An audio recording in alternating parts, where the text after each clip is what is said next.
welcome everybody to the St. Catharines Jack Gatecliff Garden City Arena. Another beautiful night here in Southern Ontario as we get set for game number 3 of the 2001 Minto Cup. The St. Catharines Junior A Athletics getting set to take on the Burnaby Lakers. Hello everybody, Derek Wills alongside Andrew McKay. Burnaby leading this best of 7 series 2-0. And Andrew, you might look at that stat and figure, well, one team's been dominant, but that certainly hasn't been the case.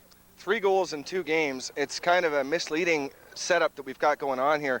2-0 lead does not at all represent what we've seen in these first couple of games. I was thinking about this afternoon. At first glance, you think, wow, this is going to be over in a hurry. This could easily go the other way. In 4 straight games, St. Catharines could take this. There's no way that anybody's being either too down or too confident about this.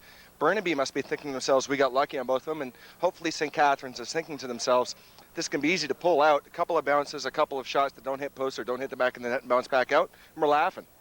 Well, the strangest thing so far in this series has been the lack of goals. The double overtime game back in game number 1, 8-7. Not a lot of goals for 2 very talented offensive teams. Of course, we move on to game number 2 the following night. It's a 6-4 victory, so there's been very little scoring, but surprisingly, St. Catharines, who of course has lost the first 2 games, has outshot Burnaby by 29 in the first 2 contests. A bit of a surprising stat when you look at it. Well, 2 things that have gone on. Andrew Lachon, the goalie for Burnaby, has played very well. And another thing is, unfortunately, a lot of the St. Catharines shots are coming at the end of the shot clock, at the end of the possession, hitting the goalie right in the chest and not making it too difficult on him. Burnaby's defense is doing a good job of setting up St. Catharines where they want them to be, where they want them to take low percentage shots from, and so far it's working.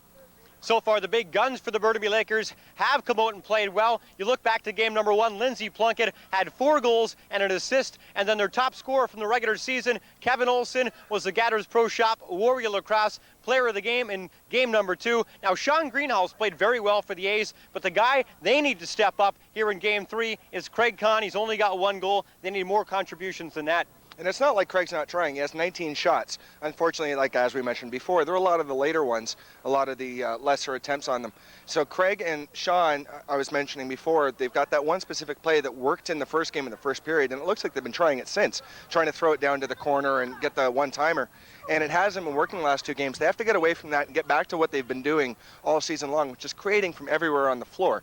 Once they start doing that, these balls are going to start going in the net.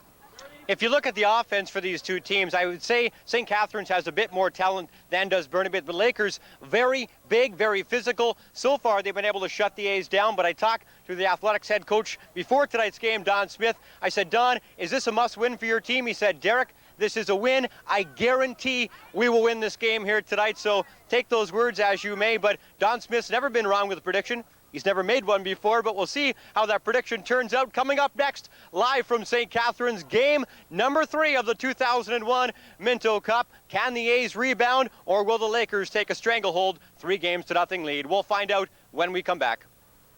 Your cable company, and we bring you a whole lot of entertaining and exciting programs from around the world.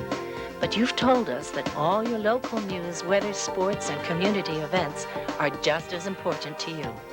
And so we work hard to make sure that you always have the best of both, from around the world and around the corner. After all, isn't that the beauty of having cable in the first place?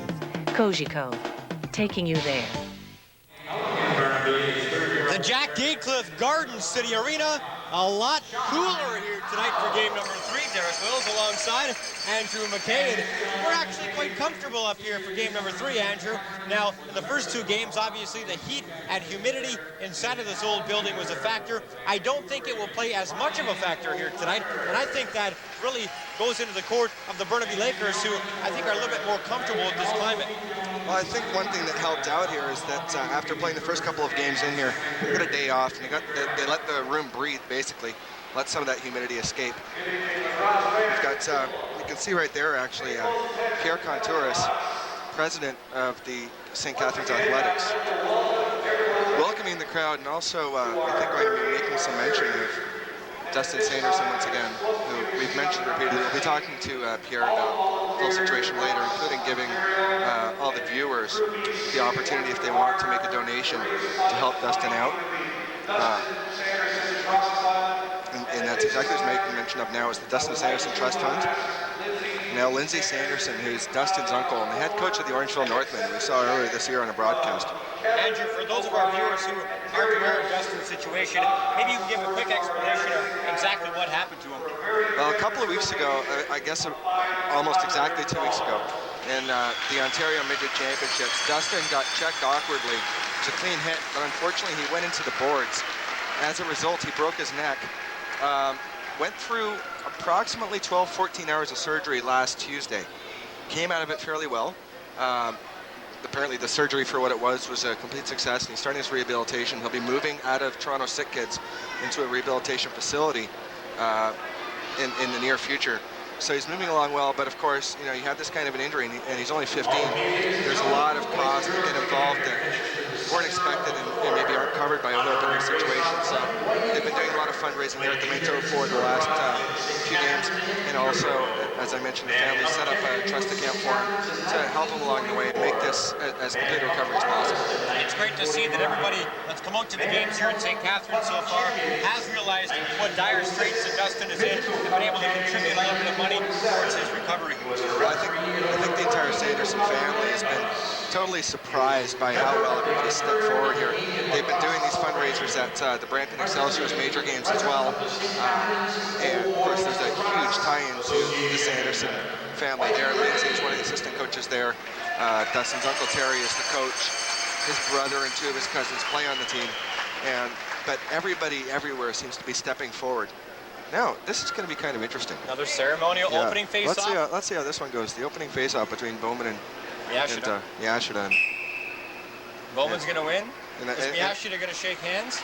If he does, it'll be the first time. Now Bowman walks away this time, turns the cold shoulder. I think Dan's not forgetting what happened in game one. Now, whether that's smart or not, I mean, you don't really want to play the one-upmanship game like this. So actually, I think it's a bit of a good idea because St. Catharines needs a spark. They need something to get underneath of their jock strap and kind of give them a boost. Obviously, with Burnaby being up a couple of games, Mark Yashida may be a little bit more giving than he would have been in games 1 and 2.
Just a few minutes away here from the Jack Heathcliff Garden City Arena in St. Catharines. The Burnaby Lakers, champions of Canadian Western Junior A Lacrosse, taking on the champions of the East, the St. Catharines Athletics. Burnaby leading the series 2-0 after winning game 1 8-7 in double overtime. They rebounded in game number 2, a come-from-behind victory, 6-4. Obviously, the story has been the goaltending so far, starting in net tonight for the St. Catharines Athletics, wearing number 48, Matt Vince, and for the Burnaby Lakers, wearing number 00, Andrew Lashon. St. Catharines wearing the home white jerseys will move from left to right on your television set here in the opening period. Burnaby with the road greens will move from right to left. And the Lakers win the opening face-off. St. Catharines, though, trying to corral that ball deep inside Burnaby territory. Lakers slowly moving it up the floor. St. Catharines, I think, would like to get off to a quick start here tonight, Andrew, because they've fallen behind in each of the first 2 games.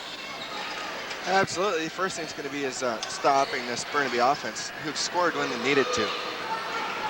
Loose ball inside the St. Catharines zone, snapped up by Matt Skinner. He's decked by 3 Lakers outside the Burnaby bench. And he's right back down the floor. Here's Todd, shoots, and scores! Craig Todd on a 1-on-2 rush in. That's the first time the Coach Go Jinx has been invoked in the pregame. I'm quite proud of that. We mentioned off the top, Craig Kahn taking 19 shots, only having 1 goal. Needed to get on track. If he's going to give this St. Catharines offense a bit more of a dimension, does that 36 seconds in. What seems like a kind of a harmless little break there. Looked like Burnaby might be able to shut him down, but they couldn't. St. Catharines up 1-0. And if you missed our pregame, St. Catharines head coach Don Smith guaranteed me his club would win tonight. So far, the A's off to a good start. We're just 43 seconds in to the opening period of game number 3, and St. Catharines leads 1-0. Derek Wills alongside Andrew McKay and Chris Drennan for the call, live on Cogeco TV 10. Here come the Lakers. Quick shot from the near side. Goes back into the far corner. Lakers grab the rebound. 14 on the shot clock. Trying to move that ball inside. Here's Deitz trying to get loose, but one of the Lakers stuck a foot in the crease. Nomad Vince will grab it for the A's. Sean Greenhall now. And Greenhall, I guess he's got the Mark Steno signature t-shirt on. He's got the fluorescent green shirt on. We haven't seen that from Greenhall yet. Trying to change his luck, maybe? Well, because the one thing Sean wants to do is make himself more noticeable. Here's Craig Kahn. He's got the game's only goal so far. Up high, flips it inside. Trying to hit Jamie Flores. Loose ball into the near corner. Greg Flores in there battling hard. Brother Jamie comes in, digs the ball out, gets it back to Kahn. Quick shot. But it was after the shot clock had expired, so Burnaby will take over. Lakers deep in their own zone. Sean Greenhall up high trying to forecheck that ball loose. Curtis Hodgson being pressed, finally gets it ahead to Taylor Ray, but he can't handle the pass, and it's snapped up by Craig Kahn at mid-floor. 18-10 to go now in the period. Here's Kahn being hammered near side, holds onto the ball, trying to step around, finds he's being cross-checked and beaten. Finally the ball comes loose, but the A's are able to recover. Here's Steenhouse. Now into the far corner, Jamie Flores in close. Steenhouse takes it, and he scores! Mark Steenhouse again, finding room inside that near post, and with 2:07 gone, the A's lead 2-0. Totally unfamiliar territory for the A's here in the last week. First of all, getting the offense going. Second of all, getting the lead. But one thing you got to notice there, they haven't been doing very much in the first 2 games. They took a shot, basically set up the play from the outside. Instead of what they've been trying to do, is just dump it over the middle and hope to find somebody square in the middle of the crease. They took what they got with that pass from Flores to Steenhouse. Steenhouse catches Leishon moving over to his right, dumps it back over to the other side, beats him. 2-0 lead. That's a nice start for St. Catharines.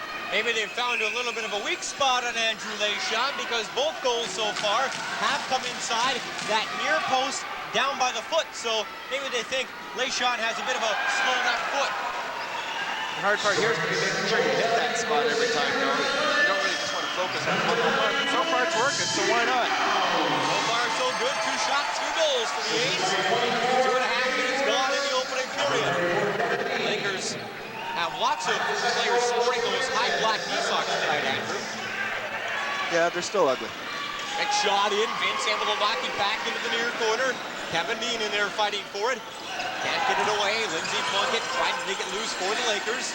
Now Dean and Skinner press him up against the near boards. Plunkett sent down to the concrete. Skinner lost his helmet as the Lakers were able to dig it out. Here's Olsen.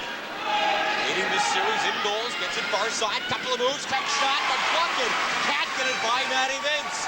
Big save for the St. Catharines goaltender early in the first. A's back down the floor, here's Skinner. Gets it ahead to Panicia, penalty on the way against Burnaby. Mark Panicia has had a very good series so far. He'll spend some time out there with 6 men on the floor for St. Catharines. Now Bowman, near side Hamanuk, up high, Kahn fires it in. Nice shot, but Leishon comes up with the ball. And St. Catharines will get the game's first power play. Good. Can't really ask for much more than this for St. Catharines to get this game started off with. 2-0 lead. Now you get to try and control the ball for 2 minutes. Hopefully they can turn this into another goal. If they can, that's really going to deflate Burnaby a little bit. And, well, more importantly, give St. Catharines the confidence they haven't had for the last couple of games. It's off to go to Yashina up against Russell. Here's the face-off score. Guys, Yashina has won 18 and lost 24. Pat Russell. Listen to this, Andrew. He's taken 54 draws, won 36, and only lost 18. That's a big stat. That's improving very well as the season's gone along, being the main face-off guy. And he's doing everything he can to get this team in the scoring column. So you can't ask much more from Pat other than maybe start finishing on some of those breakaways, as his dad told me before the game. Here's Greenhall, parked in behind the goal. Dean, quick shot, nice save. Rebound comes out into the high slot. Kahn able to grab it. He's taken down to the floor. From his back, he fires the pass up to the near side. Here's Greenhall. A's have 23 on the shot clock. Now Hamada. Kahn fires one in, fake the pass. Nearly fooled a shot, but the shot was wide as the ball bounces all the way back into St. Catharines territory. Now 1:10 to go in the A's power play. Here's Greenhall, wild shot. That one was about 5 feet wide of the far post. As again, Matt Vince wanders outside of his net to play that ball. He'll fire the long shot in as the shot clock expires. 15:35 is the time remaining in the opening period. A couple of goals by the A's have them up in front 2-0. Here come the Lakers back down the floor. Mark Miyashita gets it back up high. Here's Hansen, the hero in overtime in game number 1. Spinning around, lost his footing, gives it away. Here's Billy D. Smith and Mark Steedhouse on a 2-on-1. Smith to Steedhouse, shoots, just missed the near post. Loose ball up the near side, grabbed by the Burnaby captain Miyashita. He throws it back across the floor. Burnaby quickly back down. Here's Olsen from his back. As we've got a holding penalty coming up against the A's, so the Lakers, trailing 2-0, will get their first power play of the night. You hate to see a penalty get taken on a power play, but does a nice play by Flores. Kevin Olsen obviously leading this tournament in scoring with 9 points. You can see him coming all alone there. Stepped on the crease a little bit down toward the end, but it's a good idea that Flores dragged him down. Another penalty on the way. This one would go in the column of terrible penalties, and it's going to go against Geich because he did a little bit of mouthing off after the play. Now he's going to head over to the penalty box. That's as dumb as they get, Andrew. That's not exactly the kind of thing you want to have happen here when you're trying to reestablish things. And Mark Miyashita is going over to check with Gary Martin about what's going on, but it's really not exactly the kind of thing you want to have happen here. Milan Geich, the guilty party for the Burnaby Lakers. So that will nullify Burnaby's upcoming power play. So we'll play with St. Catharines up on a 4-on-3 man advantage for the next 26 seconds, and then for a minute 34 we'll play 4-on-4. Just possibly even more dangerous now. St. Catharines getting their offense on track a bit here, and now you're asking Burnaby to defend it with 3 guys. It's not a situation you want to get into. And if St. Catharines can manage to score in the next 20 seconds or so, they're going to have a 4-on-4 opportunity, and we know St. Catharines loves that extra room on the floor. Well, you really can't have asked for anything more than what St. Catharines getting presented with here. Here's Greenhall, up high to Kahn, back down low. Hamanuk tried to hit Dean off the far side. Now Panicia out there. Hamanuk near side. Panicia has some room, takes the shot, but a big save by Andrew Lachon. Lakers able to snap up the rebound. We're back to 4-on-4 action now for the next 1 minute and 25 seconds. Lakers back down the floor. Smith hammering Olsen with checks. Geich taken down to the floor by Smith as well. Comes back up high. Kahn all over his man, Lindsey Plunkett. Plunkett still has it, fakes the shot, comes in closer. Big left-hand save by Matt Vince as Plunkett was given some room to sneak in towards that St. Catharines goal. Give Sean Greenhall a lot of credit there for getting back on the play. As soon as the player came out of the box, he made sure he had him covered so they could turn that into a breakaway going the other way. Now Brown trying to sneak in close. Heads back to the far circle, 17 on the shot clock. Olsen has a hold of it. He's taken off the ball nicely by Greenhall and Skinner. And we've got a stoppage in play as Geich was taken down inside the St. Catharines crease. It will be A's ball. 13:53 to go in the opening period. St. Catharines 2, Burnaby nothing. Derek Wills alongside Andrew McKay and Chris Drennan for the call live on Cogeco TV 10 Niagara. Here's Craig Kahn. Far side, we continue to play 4-on-4. Kahn looking near side. Greenhall can't handle it.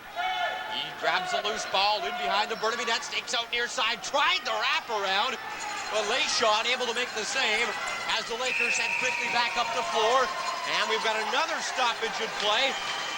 And the ball again will be in the possession of the St. Catharines Athletics.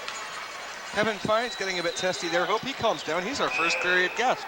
Well, Kevin Fines has been feisty so far in the first, and if the rest of the Lakers were as feisty as him, they might not be behind 2-0. True, but Also, if they knew how to stay on the bench until they were allowed to leave it, they might also be not giving over the ball too quickly. Loose ball deep inside the Burnaby zone. Miyashita gives Hominick a little whack. Hominick in there. Kahn comes to help out. Miyashita works it up to the near side now. Moving his way over center. Here's Snyder. And we're back to 5-on-5 as both players step out of the penalty box. 13 minutes exactly to play here in the first period. Here's Taylor Ray looking to spin towards the A's goal. Pushed back out by the captain, Dan Bowman. Loose ball into the near corner. Rory Glaves chasing it down. Brandon McKinnon has gradually got more and more floor time as the series has progressed out there right now. Here's a quick shot from McKinnon, but Matty Vince able to make the save. St. Catharines will move it up the right side now. And we have a stoppage in play with 12:38 to go in the first. There's Flores heading back to the box along with Andrew Gwindon. I think Gary Martin's decided that he's not going to have any of this chicanery. There's our word, eh? Wow. I'm not even sure that's the word of the night, but it's a good one for a warm-up. That's a good word. To start off with, he was in the penalty box the other night as the third official, and I think he can kind of sense that this could get stupid, so he's going to make sure everything gets called here. Another face-off inside the Burnaby zone. Another penalty on the way against the Lakers. Matt Vince heads to the bench. A's get the sixth attacker in Craig Kahn on the floor, but play is stopped as Tim Ham is being double-teamed outside the Burnaby net.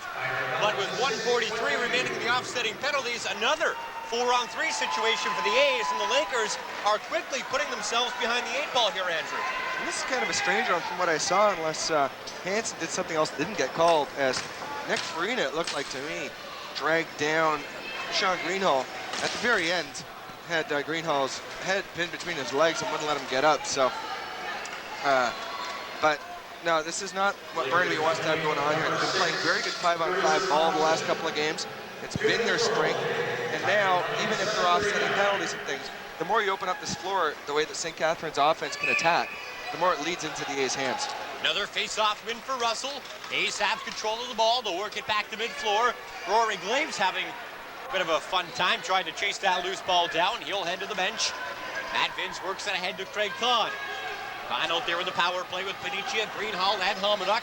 Kahn gets it near side. Hominick takes the shot. Rebound, Panicia, but he can't get it by Andrew Lachon. Here's Greenhall again in close. Panicia rebound. Hominick spins back to the near side. A's still have a power play of 1 minute and 27 seconds. Now here's Kahn. Hominick near side. Nearly got that ball inside the near post. But another great save by Lachon, who's bailing the Lakers out here in the early going. Loose ball down the floor. Greenhall giving chase. Geitz chasing it down for the Lakers. Fielded. Has a wide open line. Makes 1-2. 3 moves for Matty Vince. Woo! Wow! What a save as he keeps the Lakers off the scoreboard. Now Vince tied up with Geitz coming in hard was Taylor Ray. And we've got a melee in behind that A's goal. Here's the totally ironic part and totally deserved. Taylor Ray came running in, crunched the guys into the boards. Milan Geitz, his own teammate, was behind him. And Geitz was the one who got the worst of it. Now Ray's going after Craig Kahn in the corner. Kahn wants nothing to do with this. I don't blame him. I mean, he's coming in to defend his goalie, and Taylor Ray took a good 140-foot run right up from the other side of the floor, right after Craig Kahn. He should be thrown out of the game, Andrew. Well, there's no need for that. I mean, this was Matt Vince getting tied up with the guy behind the net. Craig Kahn comes in to help with the pushing and shoving, whatever it was. Taylor Ray, nowhere near the play, takes a run all the way across the floor. If they allow him to stay in this game, they're only asking for trouble. I'll tell you that right now. Because someone's going to vow revenge on him, Andrew. Get a look here at Matt Vince making this huge save on Geitz, throwing up his left shoulder. And now you can see as Craig Kahn comes in to help out with the ball, he and Geitz get tied up a bit as they go along the boards here. And now it's Matt Vince coming in to interfere a bit and throws his leg out. And I can see how Geitz may take offense to that, as that is a hefty little bit of interference going on. But certainly no need for what Taylor Ray showed there. It's running across the floor like it had anything to do with him or was anything even untoward to one of his teammates, because it was just pushing and shoving against the board. So I can understand if somebody's turtled and there's sucker punches going on and stuff like that, but that was just basically silly. And I'll tell you what, especially on a night when we just paid tribute to Dustin Sanderson, to do something stupid like that and possibly risk something as terrible and devastating to an individual as what happened to Dustin happening to someone on this floor tonight. I mean, the fact that he's going to stay in this game to me is absolutely absurd. No, It's just not worth it. no, it's totally, I don't know, it's silly. And what's funny is, we were just outside before the broadcast started, and I saw Taylor Ray with a bunch of his Burnaby teammates. Said he'd had a really good time last couple of days, was relaxed, he was feeling good tonight. And I've seen him come out, and he's getting into some pushing and shoving, running across the floor to ram people into the back boards. When you know, I mean, the way that they were positioned, they all had their heads turned towards the boards. He knew he was coming in. He left his feet, went flying into the boards. I mean, it's one of the stupidest plays I've seen in a while. And I hate to be harping on the Burnaby guy because I've been self-conscious the last couple of days of whether we're doing that or not too much. But that was just capital D dumb. And if he's going to come out and play the game this way, somebody is going to get seriously hurt. And from what he just showed there and the fact that he's still yapping in the penalty box, I'm not even sure he cares. That's what I mean. You keep in the game, someone's going to take a run at him, he's going to take a run at someone. It's not worth it to leave one player in a game who's obviously doesn't have good intentions on this certain night. I think a good comparison is Mark Miasha, the Burnaby captain. He plays very physical, bit of extra pushing and shoving, but he walks away from it during the play. You know, it's part of the game. And what Ray just did was nothing to do with part of the game.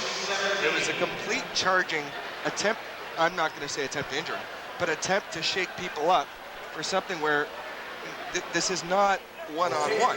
This was, he knew that he was hitting from behind, and the best example of that is the fact that the person who got the worst of it was his own teammate, Milan Gaich, who's behind the whole pile and got rammed into the boards, and you can see he was kind of sucking for breath a bit there. So, what Ray showed there, I hope that he just got it all out of his system and he's ready to play lacrosse now, because if this pops up again as this game goes along, somebody is going to get hurt. Well, everybody's okay. We're thankful for that. What we do know is we have 11:24 to go in the opening period. St. Catharines off to a tremendous start. They have the 2-0 lead, and before this whole situation took place, had a power play with 1:03 remaining, and I would imagine that power play will stay intact if they don't get more. I would think so. Jay Levesque's in the penalty box, which means Matt Vince got a penalty, obviously. Flores was in there before. Craig Conley as well for the pushing and shoving. Hodgson was in before. We have Ray in there. And I can't tell who the third player is. We can't make out his number there, but I'm pretty sure this is going to either even out some way or because if there was going to be a power play coming up for Burnaby at some point, that extra 2 minutes will be showing up on St. Catharines' side. So this might be misconduct, actually, the way this is shaping up, because Looks like that could be the case. Because if they were 2-minute penalties, actually St. Catharines would go on the board. They'd continue that last minute, 3 seconds for a power play once the offsetting ones were over. So it's all a bit kind of odd and strange, but I have seen in this the way they have it set up, where you've got a power play and then they get offsetting ones, and one team ends up with a 4-on-3 power play, and then the other team turns into a 5-on-4 one. It's just, and it gets very confusing, and I can't keep track because I'm old. Not that old. No, but I feel it. I live my life in dog You're years. looking too. I live my life in dog years. I'm 210. All right, so I wanted to point something out here, William, a second. All right. Because this might actually be pivotal. It's cute and anecdotal, but it might actually be pivotal too. Two players who didn't have the most stellar games in history on Saturday night, Sean Greenhall and Matt Vince. Matt played very well, but he wasn't happy with himself. You could see at the end of the game he was getting very frustrated. So you're thinking, what could get their minds off this and get them back in normal loop? How about going to college? Yesterday, Matt moved to Canisius College. They moved him into the house. Sean moved to Cornell, moved into his room. Yesterday. Sean got back this afternoon at about 5:30 or so. When we were here at the arena, he wasn't back yet, and this is Vince. Hadn't heard from him yet. They moved Matt into his house yesterday. So what better way to get your mind off whatever happened the night before than, come on, don't forget to pack up your Superman towels and your Spider-Man sheets and all that, because you're going off to the big school. So Superman towels, Spider-Man sheets. tell me you didn't have Superman towels and Spider-Man sheets. So, yeah, so I mean, but you know, while it's a cute story, it might also have helped for two guys who weren't particularly happy with their performance on Saturday to now come into this, and you know, they kind of forgotten about it. They had a whole other world going on yesterday. It had nothing to do with lacrosse. So we'll see how that pays off tonight. So far, Matt's playing very well. Greenhall's trying to create from other parts on the floor. And Craig Kahn, maybe by osmosis and thinking about, I get to go to school soon too, is rubbing off on them. Scores in the first half minute of the game. Just complaining. Admittedly, I was a bit thrown by your story because you often refer to Chris Drennan as cute and anecdotal, so I thought maybe you were talking about him. Apparently not. We'll try to figure out this penalty situation and then come back. 11:24 to go in the opening period. A's lead the Lakers 2-0. I've wanted to do this for a long, long time. Come closer. Kiss me like you've never kissed a girl before.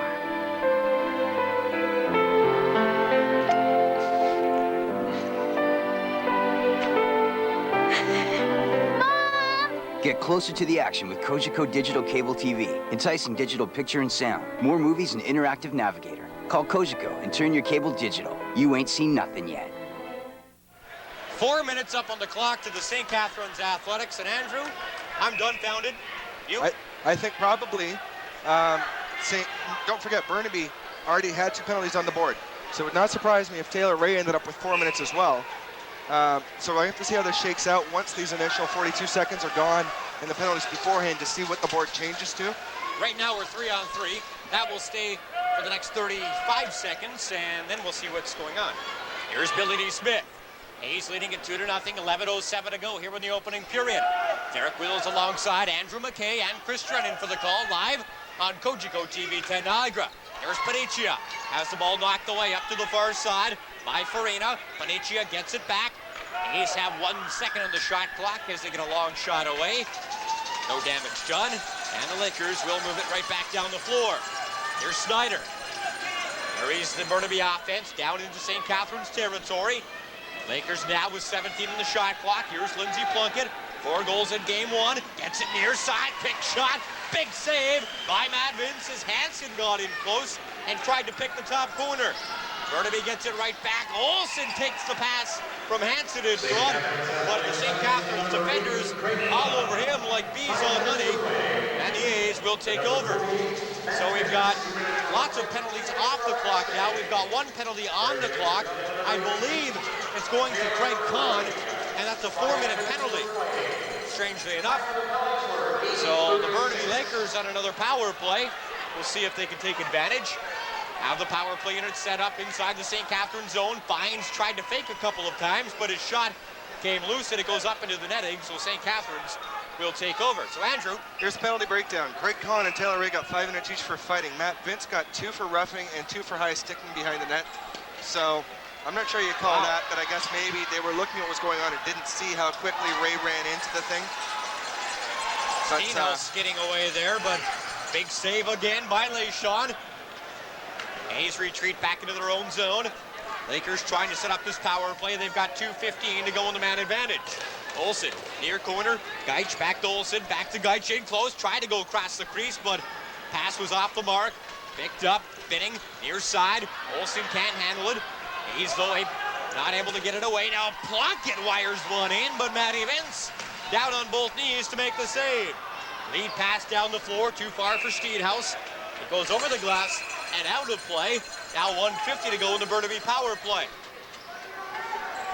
Uncharacteristically bad pass there by Matt Vince. He usually gets those straight on, or if not close. Totally missed Steenhouse on that one. Binning's got it, gets it in close. Back to Binning, tried to fake the pass. Actually made the pass, goes off Geich's stick over the glass and out of play, and pace slowing down a bit here on the Laker power play. Here's Steenhouse, finally gets a lead pass. He'll take it down the left-hand side. 1:23 to go in the power play. Steenhouse breaks to the net, fakes the shot, tried taking it on the second opportunity, but it was knocked away as the Lakers able to grab the loose ball. 1:15 to go in the power play. Now we've got a couple of guys pushing and shoving. Mark Panicia exchanging words with Jeff Snyder. And we've got lots of emotion in this game so Well, it's far. nice to see after Saturday there's some spirit going on tonight, because that's not really what was going on in the latter parts of Saturday night. So it's nice to at least see that these guys have some spit and vinegar going on. Certainly do. I'm not sure where I picked up the phrase spit and vinegar, by the way. I think it was like from a play that my mom was in. Oh, Manny? No. Loose ball up the near side. Greg Flores tried knocking it away. Fines gets it back. Goes up high for Olsen. Out of the far circle. Nifty little pass in close. Plunkett couldn't hit the captain Miyashita on the near side. And if I'm down 2-0, I don't try these fancy behind the back passes, Andrew. Now, you want to get some good quality scoring chances set up, not be flicking the ball around too much. Burnaby trying to get on the board for the first time tonight. Big shot, but again, Matty Vince gets the left shoulder up there to make the stop. Lead pass down the floor. Again, it's Mark Steenhouse waiting for it. Just over top of center. Now Steenhouse drops it off to Greenhall. Greenhall quick move to try to get around the Burnaby defense, but it's picked up by Hodgson. He gets it ahead. Sneaking in, Snyder takes the shot, and he rang it off the goalpost. Oh my, you've got to be good to be lucky, and Matt Vince was lucky on that one. Matt knew exactly where the post was. He had his arms set, so the only way the ball could get by him would be hit the post. He'll tell you that until he's 49 years old. And we'll believe him because it didn't go in. Lakers again trying to get it loose. Steno steals, gets it into Greenhall, fakes once, and tried to go to the far post. But a nice stop by Andrew Lashot, who has played well so far tonight. Now, yikes, Matty Vince leaping to make the save like a bullfrog, and he keeps the shutout intact. Actually, I think that might have hit the post too for how quickly it came out. Matt's doing very well right now, knowing exactly where those posts are. Lakers now pressing on offense for the first time tonight. They'll move it to the far side. Trying to sneak in is Plunkett. Comes back. Plunkett drops it off into the corner. Burnaby gets a quick shot away, but again, Matty Vince stays perfect so far tonight. And he makes the stop before dumping it off to Rory Glaves up the left side. 6:40 to go now in the opening period. Athletics leading the Lakers 2-0.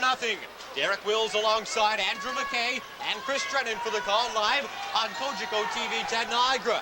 Now Panicia up high to Bowman, gets it ahead, winding the shot in Mike Longboat, who I think is on his first shift tonight so far, Andrew. He is. He's got a penalty coming up here to Plunkett. I believe that's coming up to Jamie Plunkett for. Oh no, now it's. No, now we're not sure who's going to the box. I'll tell you why that was first. It is to Jamie Plunkett for high sticking Mike Longboat. Because Mike Longboat, we know he's got a great shot, Andrew, correct? Yeah. Well, in 2 games, he has 2 shots and 16 penalty minutes. Yeah. That'll get you a seat on the bench really Well, quick. I think all 16 of them came at once. He had that one little incident where he got a misconduct and all kinds of fun stuff going on. Mike hasn't really found a way to unleash this shot of his. It's a very good shot, but he hasn't really been able to pull it off very much. So 2 minutes coming up here to Jamie Plunkett for the high stick here. 6 minutes, 19 seconds left to go. Good job by St. Catharines to kill off that 4-minute penalty as well. I mean, Burnaby had a couple of good chances, but really nothing more than what we've seen them creating on offense normally. So that's a good sign when your power play doesn't look really any more effective than your regular offense does. Andrew, just to touch on Longboat for one more second, I got a feeling he's still battling an injury because we saw, especially late in the season and throughout the early rounds of the playoffs when he was healthy, how effective he could be, especially with that great shot. He's good at finding lanes towards the net to use that shot. He has been nowhere near as effective, I'd say, in the last month or so. Do you think he's still battling injury? Frankly, no. I think what the problem is that he's not seeing as much floor time.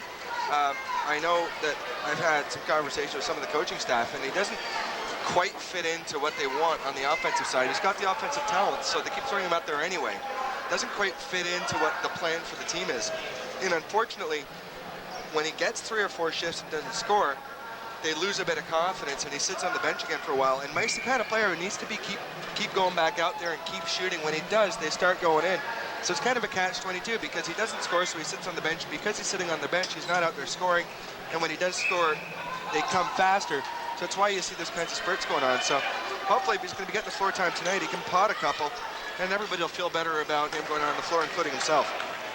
Be sure to stay with us for our first intermission. Joining Andrew McKay at floor level, it'll be number 21 of the Burnaby Lakers, Kevin Fines. And Kevin's been feisty so far tonight, so it should be a fun interview. Well, yeah, as long as he doesn't have anything against announcers. He might. Notice the blue on the shirt and go after me. I'm in trouble. Send Drennan down to get me. Here's Greenhall, has it up high, quick shot in, but a nice save again by Lashot. He's been spectacular tonight. Now, you might look at me a little funny when I say that, because he has allowed 2 goals, but Andrew, if it wasn't for Andrew Lashot so far tonight, the St. Catharines Athletics would be leading by 5, 6, 7 goals.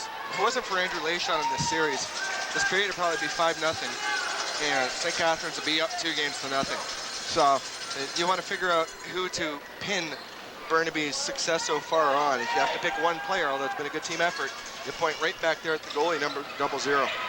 Before tonight, he has faced 106 shots in 2 games. And he's let in, what, 14 goals?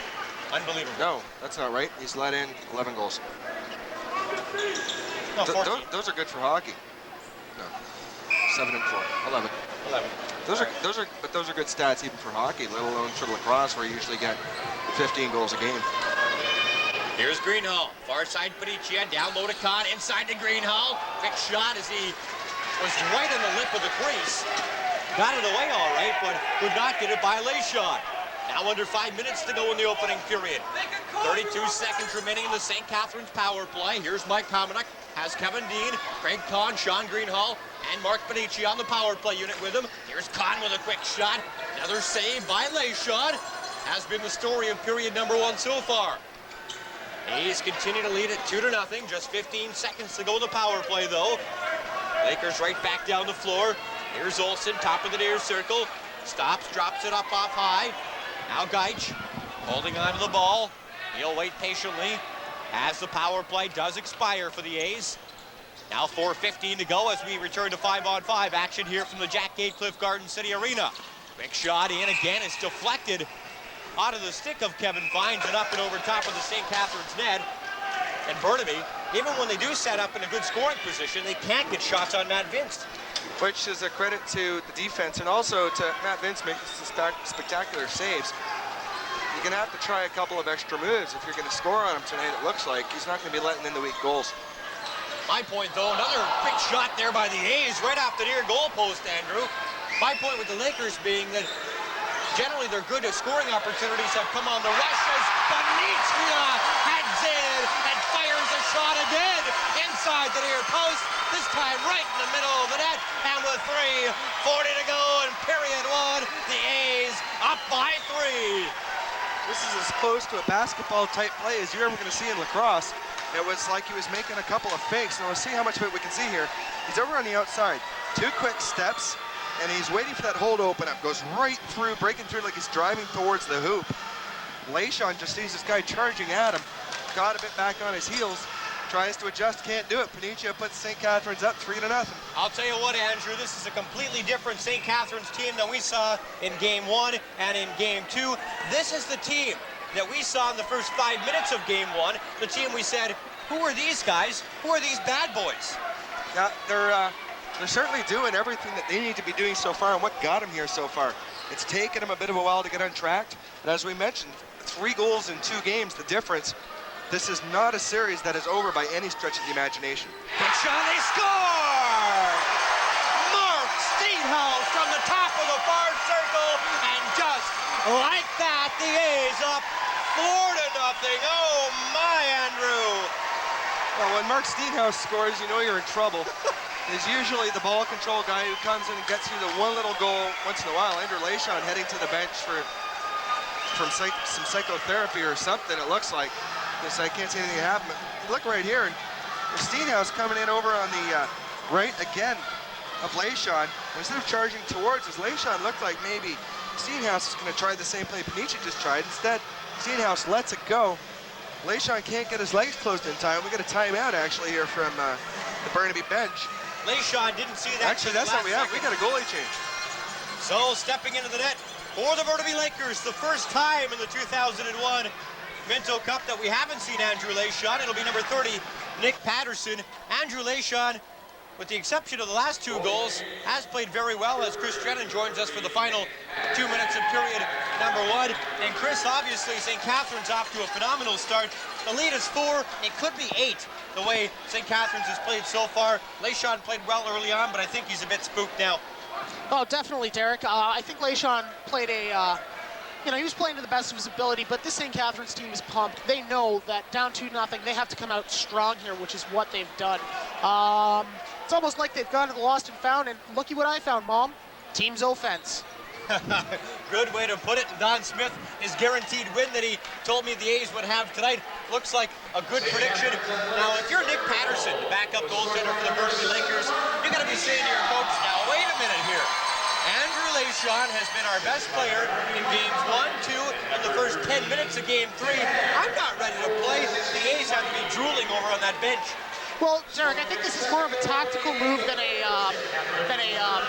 anything else.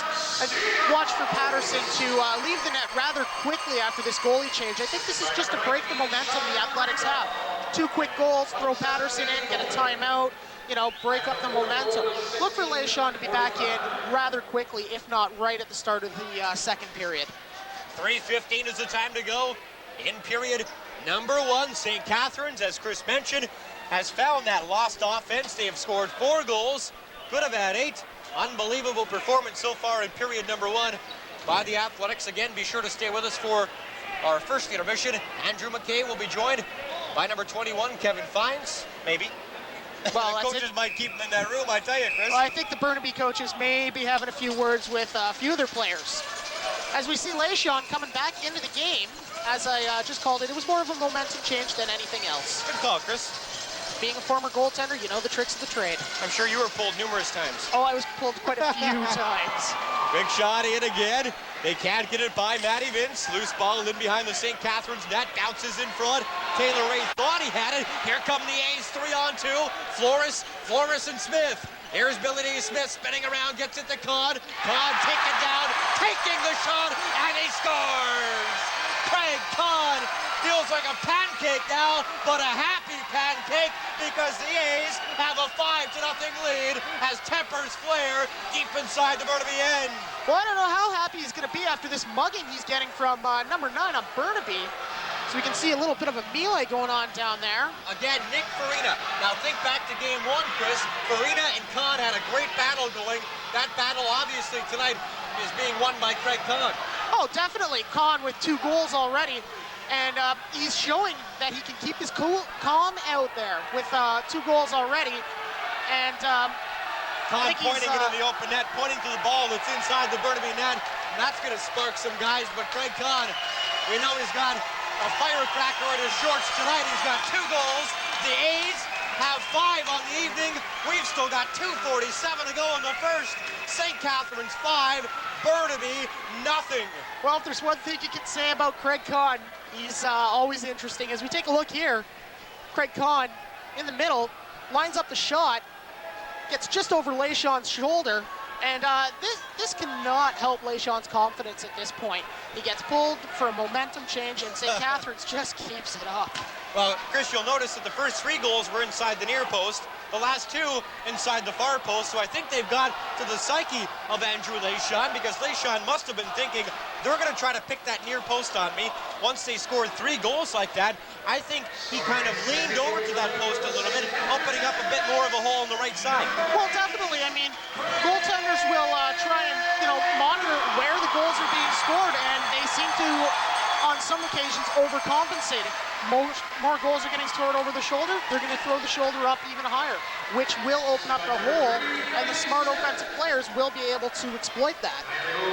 Bit of a timeout here as we figure out the penalty situation. Right now, we've got 4 minutes up on the board for both teams. Craig Kahn, I'm guessing, will be the guilty party for the A's, as we've got one of the Lakers in the box, Nick Farina. 2:47 is the time to go in period number 1. Athletics, trailing 2 games to none, have a 5-0 lead. Here in game number 3, Derek Wills alongside Chris Drennan and Andrew McKay, who will be with us shortly for our first intermission. As Craig Kahn heads to the dressing room, probably for some readjustments, but I can't be too sure of that right now. He did get a little roughed up down there after scoring that goal. Or some maple syrup. Oh, yes, I forgot the pancake comment. But definitely a fired up Athletics team tonight. They know what they have to do. They have to win this one if they have any hope of pulling this series out. Mike Longboat now in the box for the St. Catharines Athletics, and he's seeing more time in the penalty box tonight than he has on the floor. But Mike Longboat, he's a guy that can do a little trash talking, isn't he, Chris? Oh, Mike Longboat, definitely. I remember in his first year when he was in Burlington during the playoffs, a few times he was trying to trash talk me, and I wasn't even playing. I wasn't even on the bench, and he was trash talking me. So Longboat definitely knows how to throw the words around out there. So He hasn't known how to throw the ball around so far in this series, so he's throwing words, that's good. Well, Mike just has to find his groove. He's an offensive player, and he has to find his groove with that ball. He's got that cannon of a shot that most people are looking for. And I think what he's going to have to do is, either get in close and drop the ball over top, or maybe take a little bit off the shot to confuse the goaltender. Face off at center, again won by Russell, who has been absolutely unbelievable on the draws as Tim Ham sneaks in. Got the shot away, but another nice save by LeSean. Now 2 minutes and 30 seconds to go in the first period. A couple of offsetting penalties on that last play, so we're playing 4-on-4 right now. Here's Ham, up high Steenhouse. Steenhouse fakes the shot, still has it, heads back to the far circle, gets it up high to Kevin Dean now.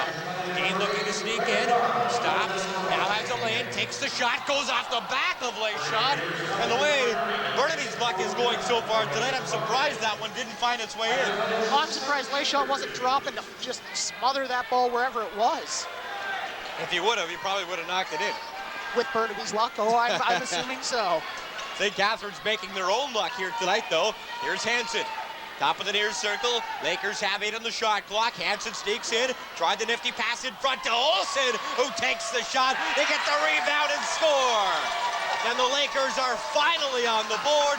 They grab a rebound in front, and I believe the guy that will get credit is Brown, who gives the Lakers their first of the night with 1:46 to go in the period. As we take a look at the replay here, see the Burnaby shot come in. Matt and Vince make the first stop. Burnaby picks up the rebound, and something I was listening to the other night, Burnaby realizes that they have to get the loose balls as they did on that goal. So the Lakers, I'm sure, were hoping for something to give them something positive to say in between periods, and that will do it. 5-1 is the score now, 1.5 minutes to go in the opening period. Nice steal there by Glaves and Panicia together. Panicia grabs the loose ball at mid-floor. He'll head off to the bench for a change, not before dropping it off to Greg Flores. Athletics with 6 on the shot clock. Here's Greenhall winding one in. And again, Greenhall, who's already scored 1 goal inside of that near post tonight, tried to find that spot again.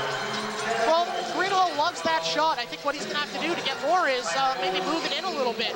Shots from the outside are some of the easiest to save for goaltenders.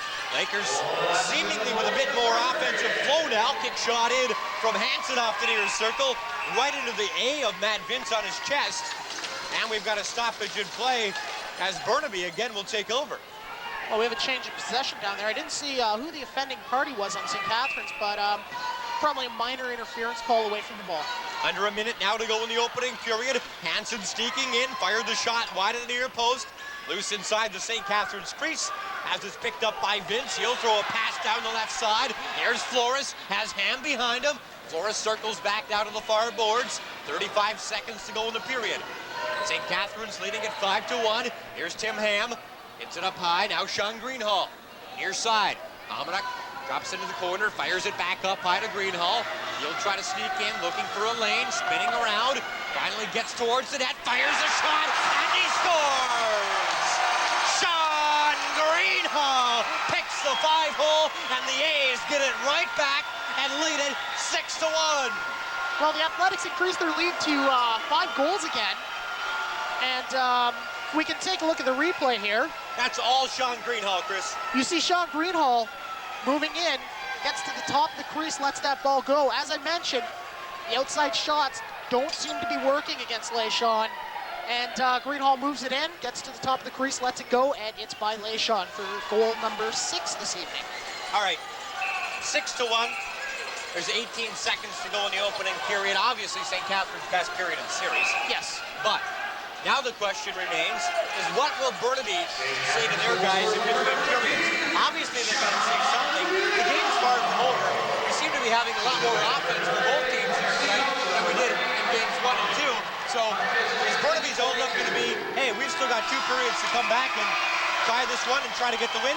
Oh, definitely. Burnaby has to be going into the dressing room thinking to themselves, we got 40 minutes of ball to play, guys. We're not out of this. 5 goals is nothing in lacrosse as opposed to hockey or some other sports. But Burnaby is definitely going to have to sit down, look at what they've been doing right, which isn't very much, and what they've been doing wrong this first period, and adjust that and modify that. One of the things I think that the Burnaby coaching staff is going to have to instill in them is that they're going to have to spread out the St. Catharines defense. If you'll notice on lots of the goals in Game 1 and Game 2, they managed to spread the St. Catharines defense out, so there was 2 or 3 lanes to the crease, and they get the ball inside, shoot, and it'd get in. St. Catharines seems to have tightened up their defense to a tight man-to-man. I noticed Jason Levesque back in the lineup, and he's a man-to-man specialist. He's been sticking with his man. I'm willing to bet you he can tell you exactly what flavored gum his man is chewing. But let's hope not. Oh, I hope not either. But I think the one thing that the Burnaby coaching staff is going to have to do this period is explain to their guys that, guys, we're not out of it. You can't get rattled. I noticed Burnaby taking a lot of stupid penalties, a lot of frustrated penalties. They're definitely rattled. 6 goals in the first period, not a good start. So definitely look for Burnaby to come out maybe a little more controlled next period, but I don't know. Great crowd tonight at the Garden City Arena, and obviously Jack Gatecliff would be proud to see so many people in his building to watch lacrosse. It's the national finals, and we've actually got the biggest crowd of the series so far. It's a Monday night, a bit unexpected with the A's trailing in the series 2-0, but finally about 2,500 people tonight have something to cheer about. Oh, definitely. I think everyone in the building tonight has seen 20 minutes of excellent lacrosse, not just because of the fact that the Athletics are up 6-1, but it's definitely been an excellent game. You've seen some physicality out there. Oh, there's your favorite word. Oh yes, Andrew tried to explain to me that it's his, but you've seen a bit of the rough stuff out there. You've seen some excellent goals and just some great all-around lacrosse. And Derek, I'm pretty sure I can say Jack Gatecliff is looking down and smiling right about now. I'm sure he is. And speaking of a guy who is smiling, Don Smith must be smiling pretty damn big right now, because he said to me before the game, when I asked him, I said, Don, is this a must-win tonight? He said, Derek, it's a win tonight. I guarantee you we will win this lacrosse game. And so far, Don Smith looking like Babe Ruth on the called shot. Well, I mean, it's funny that Don Smith would make a call such as that. I've known Don for the past this being the 3rd year he's coached the Junior A's, and he's a very controlled coach. Doesn't yell and scream. I think I've seen him yell and scream at the players once in 3 years. So for him to come out and make a bold statement such as that, it surprises me, but it does show the confidence, the level of confidence that this athletics team does have. Great first period for St. Catharines. They lead it 6-1. Right now we'll head down to floor level and join Andrew McKay with Kevin Fines. Andrew? With me now is Kevin Fines with the Burnaby Lakers. Kevin, obviously St. Catharines giving you a much tougher game tonight. Yeah, we came out a little flat in the first period. We kind of left our goalie, Andrew Lachon, out to dry. You know, we got to play tougher D, and our offense has got to get moving a lot more. You know, we got to get a lot more shots and get a lot more movement down there. Hopefully we can come back in the next 2 periods and fight back for game 3 and put us up 3-0. Now, on a brighter note, you're an Ontario boy coming back here. Last year you were in Junior B playing in Ontario. You go to Burnaby, you're in A. You win a Western Championship. Get a chance to play in the Minto. You're here for the weekend. And Saturday you hear your name called by the Toronto Rock in the NLL draft. You got to feel pretty good about how quickly you rose in a year, your own stock. Yeah, I was actually really surprised that I was drafted. You know, I'm an NCAA hockey player, and I wasn't aware that I was eligible. So when I was told I was taken by the Rock in the 2nd round, I was really happy, really surprised too. Well, good luck the rest of the way. I hope things improve for you as the game go along. Good luck the rest of the series. Okay, thanks a lot. Yeah. Now, earlier this week, the Cogeco crew talked to some of the St. Catharines Athletics players and managers about what they were doing in 1991, the last time St. Catharines won a Minto Cup. There's like Randy Mearns and Mike Lyons. Mike Lyons just lives around the corner from me. We're best friends, and Randy and Darren Much. Whenever we see each other, that's probably the first things we ever talk about is our Minto Cup experiences, and and then we progress from there. But as a conversation, always leads back to that first championship you win, and then winning back at home. It's just the greatest feeling. Yeah, I was in the stands. My brother's friends played on the team, so that's how I started playing lacrosse that next year. I didn't really know anything about the game, and then when I saw that 91 series, my mom and my brothers were like, "Oh, you're going to play this game," so they just signed me up for that the following year. I didn't really know anything about it. I was like, this looks like fun. Their brothers put me in net, and they had a couple sticks. They started throwing them at me, so that's how it basically started up. In '91, to bring it here was pretty exciting. We had it right here at Garden City. My wife and I ran the bar next door, so, you know, working in the bar, Russell was, we didn't see a lot of lacrosse, but it was pretty exciting. And, you know, we were pretty involved in it. The old boys helped us out, and it was a pretty exciting time. My involvement with the team was very limited, but it was pretty exciting. And throughout the year, we saw all the games, and it was something. And we hope to bring it back here now. Mostly just seeing the players that I have learned to love, they're idols of mine, and watching them win, enjoy themselves, like the greatest times of their life. Fennell says to us, like, they'll never be able to experience that again, and it's the greatest thing I've ever gotten. And it's even higher up than a Mann Cup. He said he's won those, and I can believe it. Like it's like NCAA in basketball. You only get that one chance, and then once you've done your 5 years, then it's on to, you can play pro for years. You can play Mann Cup for years afterwards, and there's a good chance you might end up, you know, winning a championship there. But this is, especially for me, this is my last chance here. So. I remember being in the stands. I remember my dad taking myself and my brother Dave to the games. And but the one thing I can really remember is being there when they won, and just thinking to myself after, I can't wait to win a Minto Cup. And I tell you, that's been my dream my whole life since I saw that game. And it's finally here, and I have the chance to go and do that. When I sat in the stands 10 years ago, my big dream was that some of my players would be here. I never even thought about it. You know, and then as we went through Bantam and Midget, I obviously impressed Bob Louie with my coaching style. I had no intention of ever coaching junior A. And then after I coached Midget, he asked me if I would take over the team the next year. He knew that they'd lost 14 players and it would be a very young team, and that I knew all the kids from coaching, either coaching them on my team or coaching against them in minor. And I think it's pretty obvious now that his plan was that group of 16-year-olds were going to be the Minto Cup champions someday, and it's come to pass. And I don't think there's a one of them that wasn't in the building that night. And it's been their dream for 10 years. Oh yeah, well, I remember the buzzer going and everyone running onto the floor, and I was one of them. And I remember waiting outside the dressing room with a lot of fans, and you know, they're throwing anything out of the dressing room for us to get. And I got a pair of socks or a couple of balls, but it was amazing, you know, being a part of that. I'm joined now by Wes Russell, possibly the St. Catharines Athletics' biggest fan. Wes, 6-1 St. Catharines after one period. You got to be enjoying this. Not bad. Yeah? Not bad. Did you think that St. Catharines would be able to come out this strong tonight after the last couple of games? Yeah, not bad. Yeah. No, really, how many games do you think it's going to take? 6 or 7 for St. Catharines to win this? 6.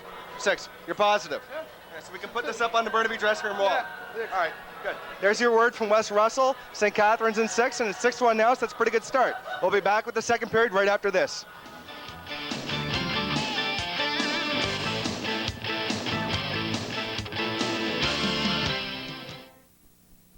We're Cogeco, your cable company, and we bring you a whole lot of entertaining and exciting programs from around the world.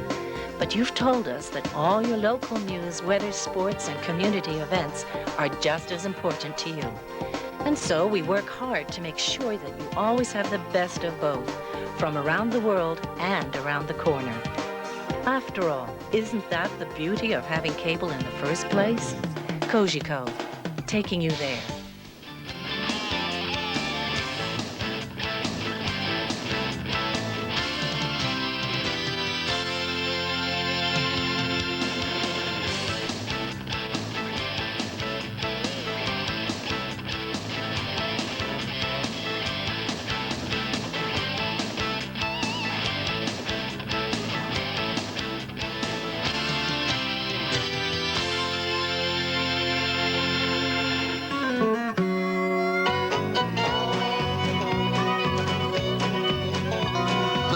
Out of your cable?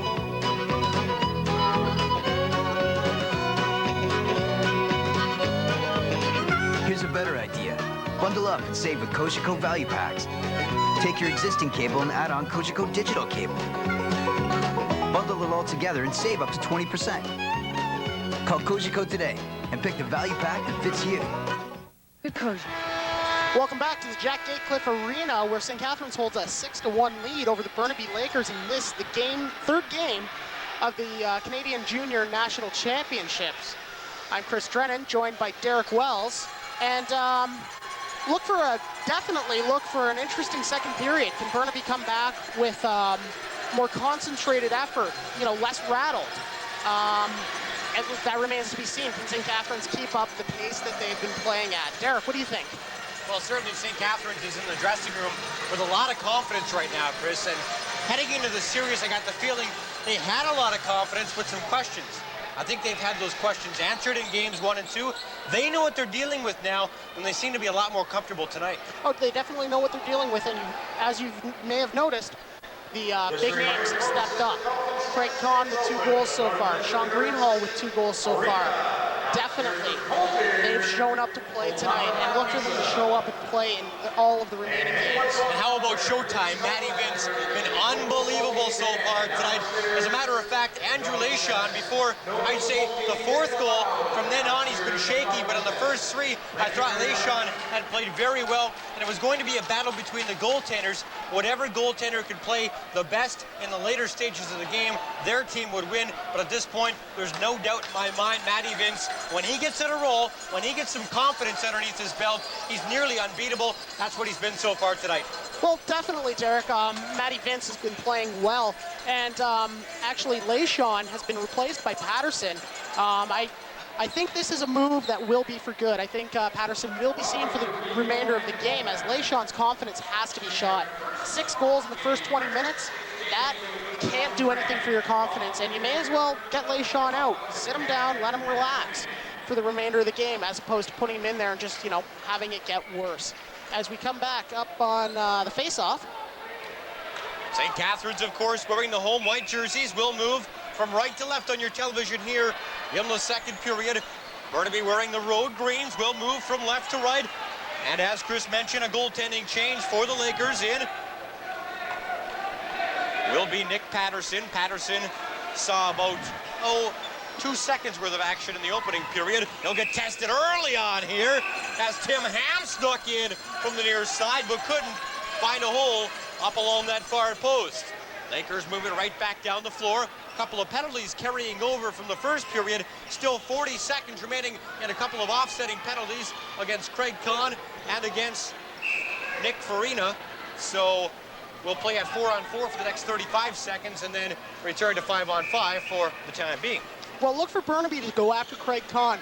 In Junior A lacrosse, there was a 10-minute penalty rule. You get 10 minutes, you're done for the game. So look for Craig Kahn with 9 penalty minutes to be a target of Burnaby. Quick shot from Olsen right at the top of the crease, but Matt Vince gets the left shoulder up there to make the stop. Hayes right back down the floor.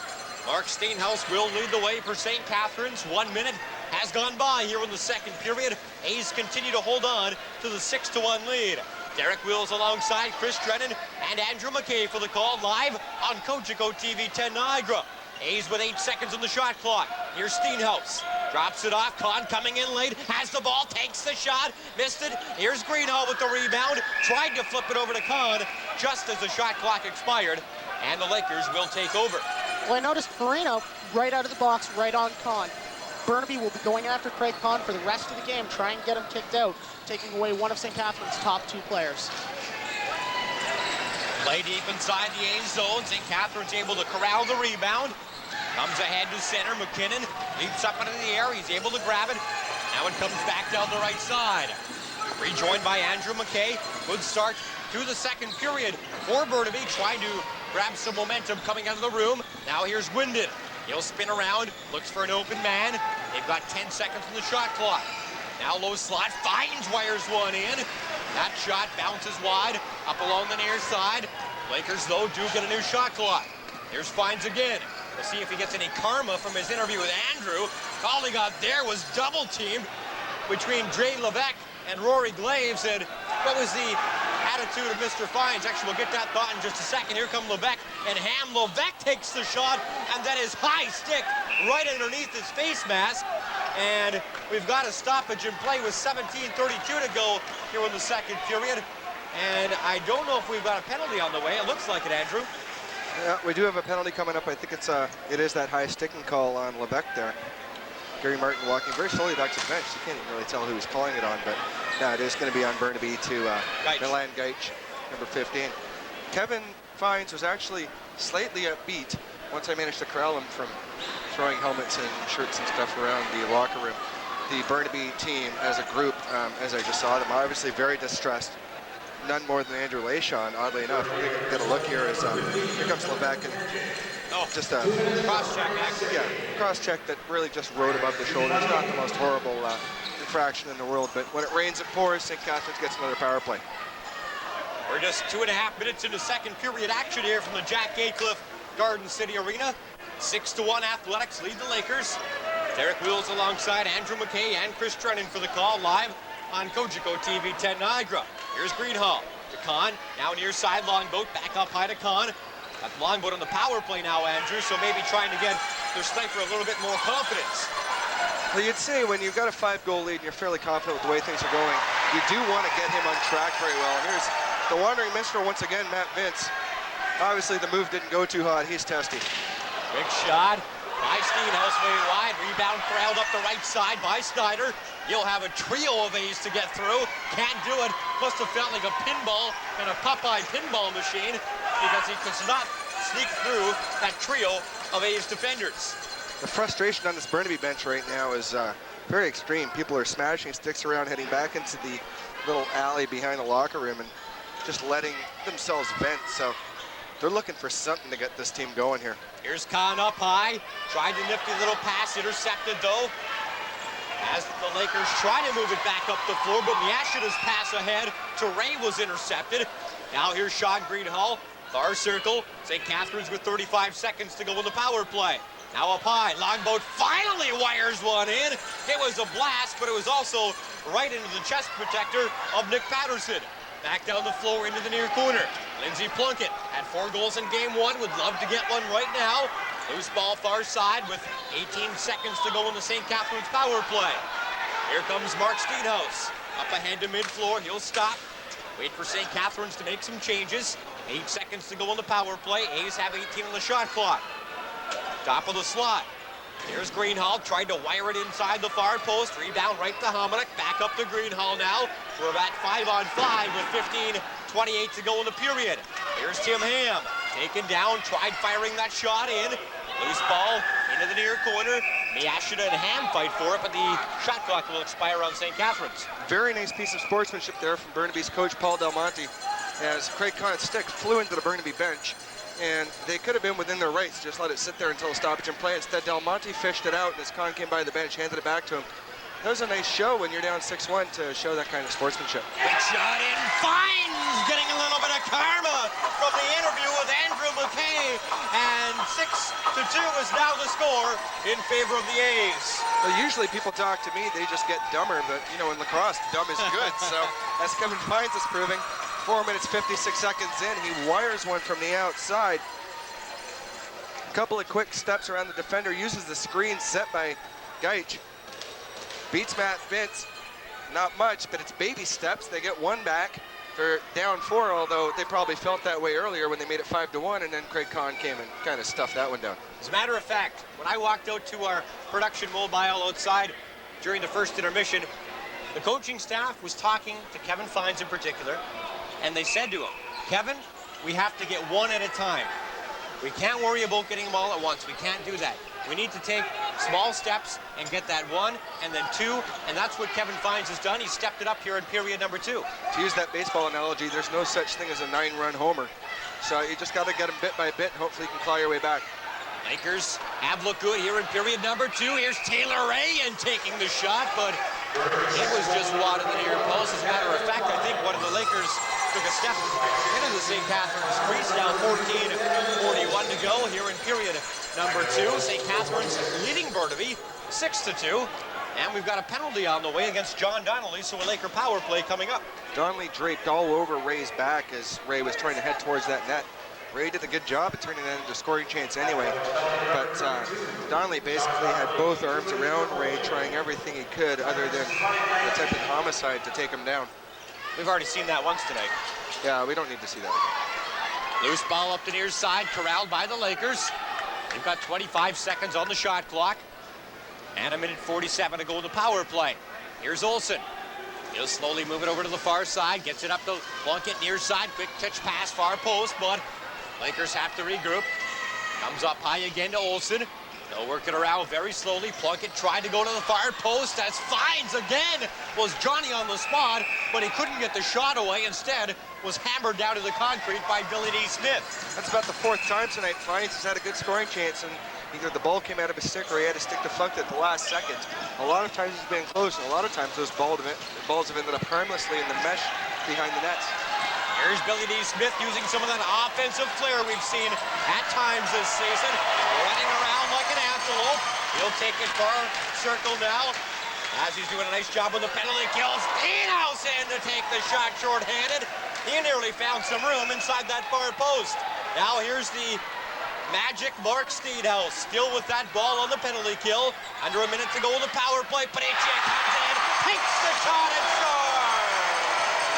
Mark Panicia, short-handed, leaps into the arms of Mark Steenhouse, and the A's have that 5-goal lead right back. We're going to see here, I'm not even sure Steenhouse is thinking about a scoring chance. But here you get Panicia taking that pass. He's basically going all alone. 1, 2, 3 fakes, stops in the top of the crease, beats Patterson over the left shoulder. Now on a couple of seconds before, Steenhouse kind of got his head wrapped by Curtis Hodgson, got the strap to his face mask right around his nose, and came out of that with the ball. And Steenhouse looked like he was just trying to get rid of the ball so he could fix his helmet. It just happened he got rid of it on a picture-perfect pinpoint pass right to Panicia. It turns into a goal.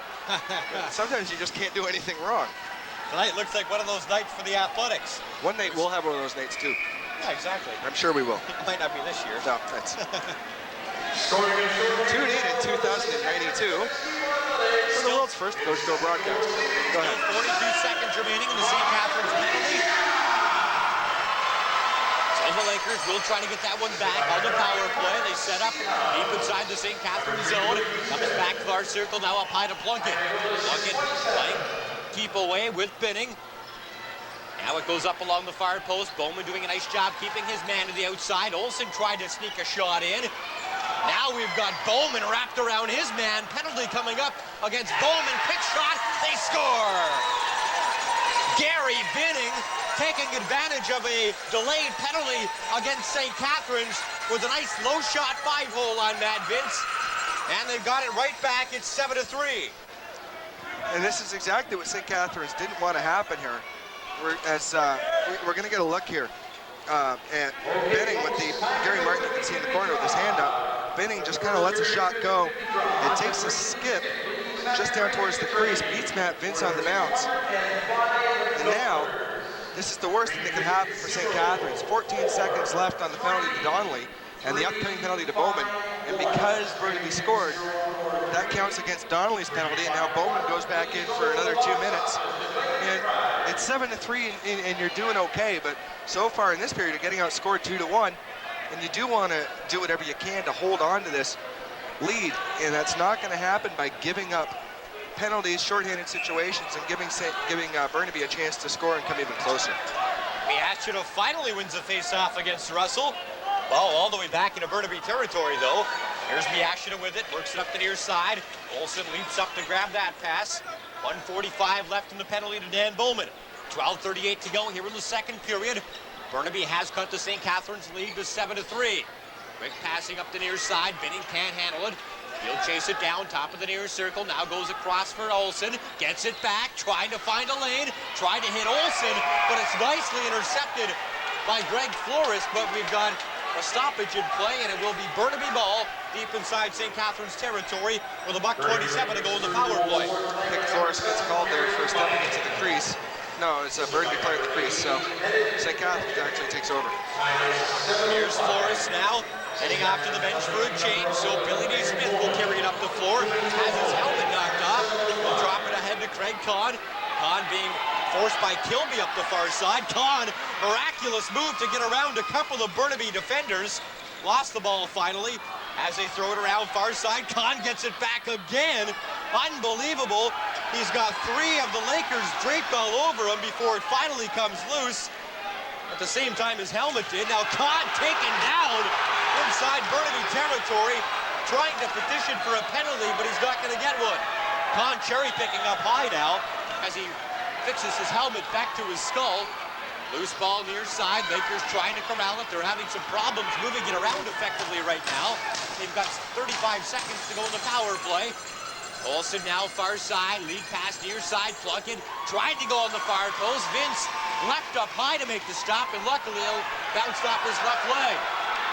Now Donnelly gets it ahead. Greenhall has some room on the far side. Tried one of those patented low shots, but it goes off the leg of the defender and back up the mid-floor. Here's Jeff Snyder.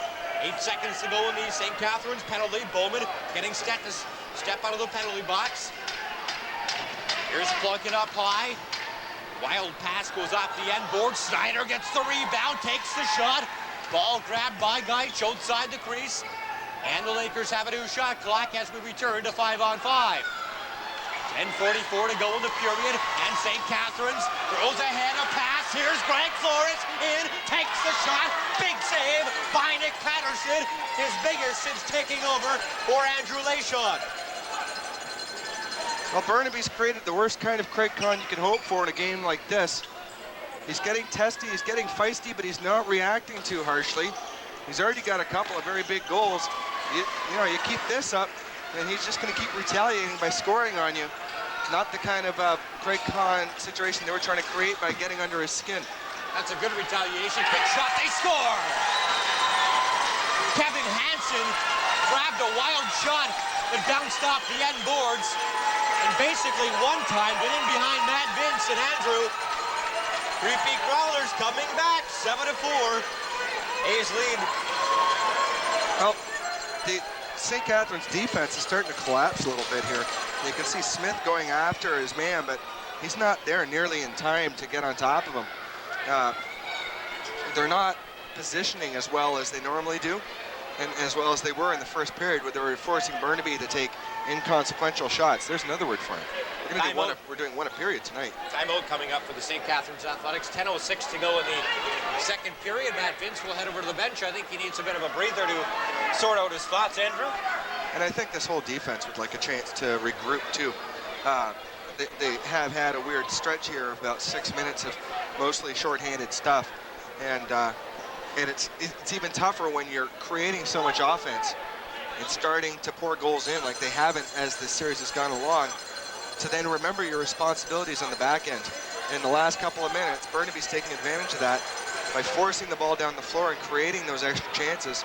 And they can't fault Matt Vince on any of these goals. And he's still only giving up 4. I mean, it's not like he's having a bad game. We're halfway through the game. So Matt Vince is being Matt Vince, and that's what they can ask for.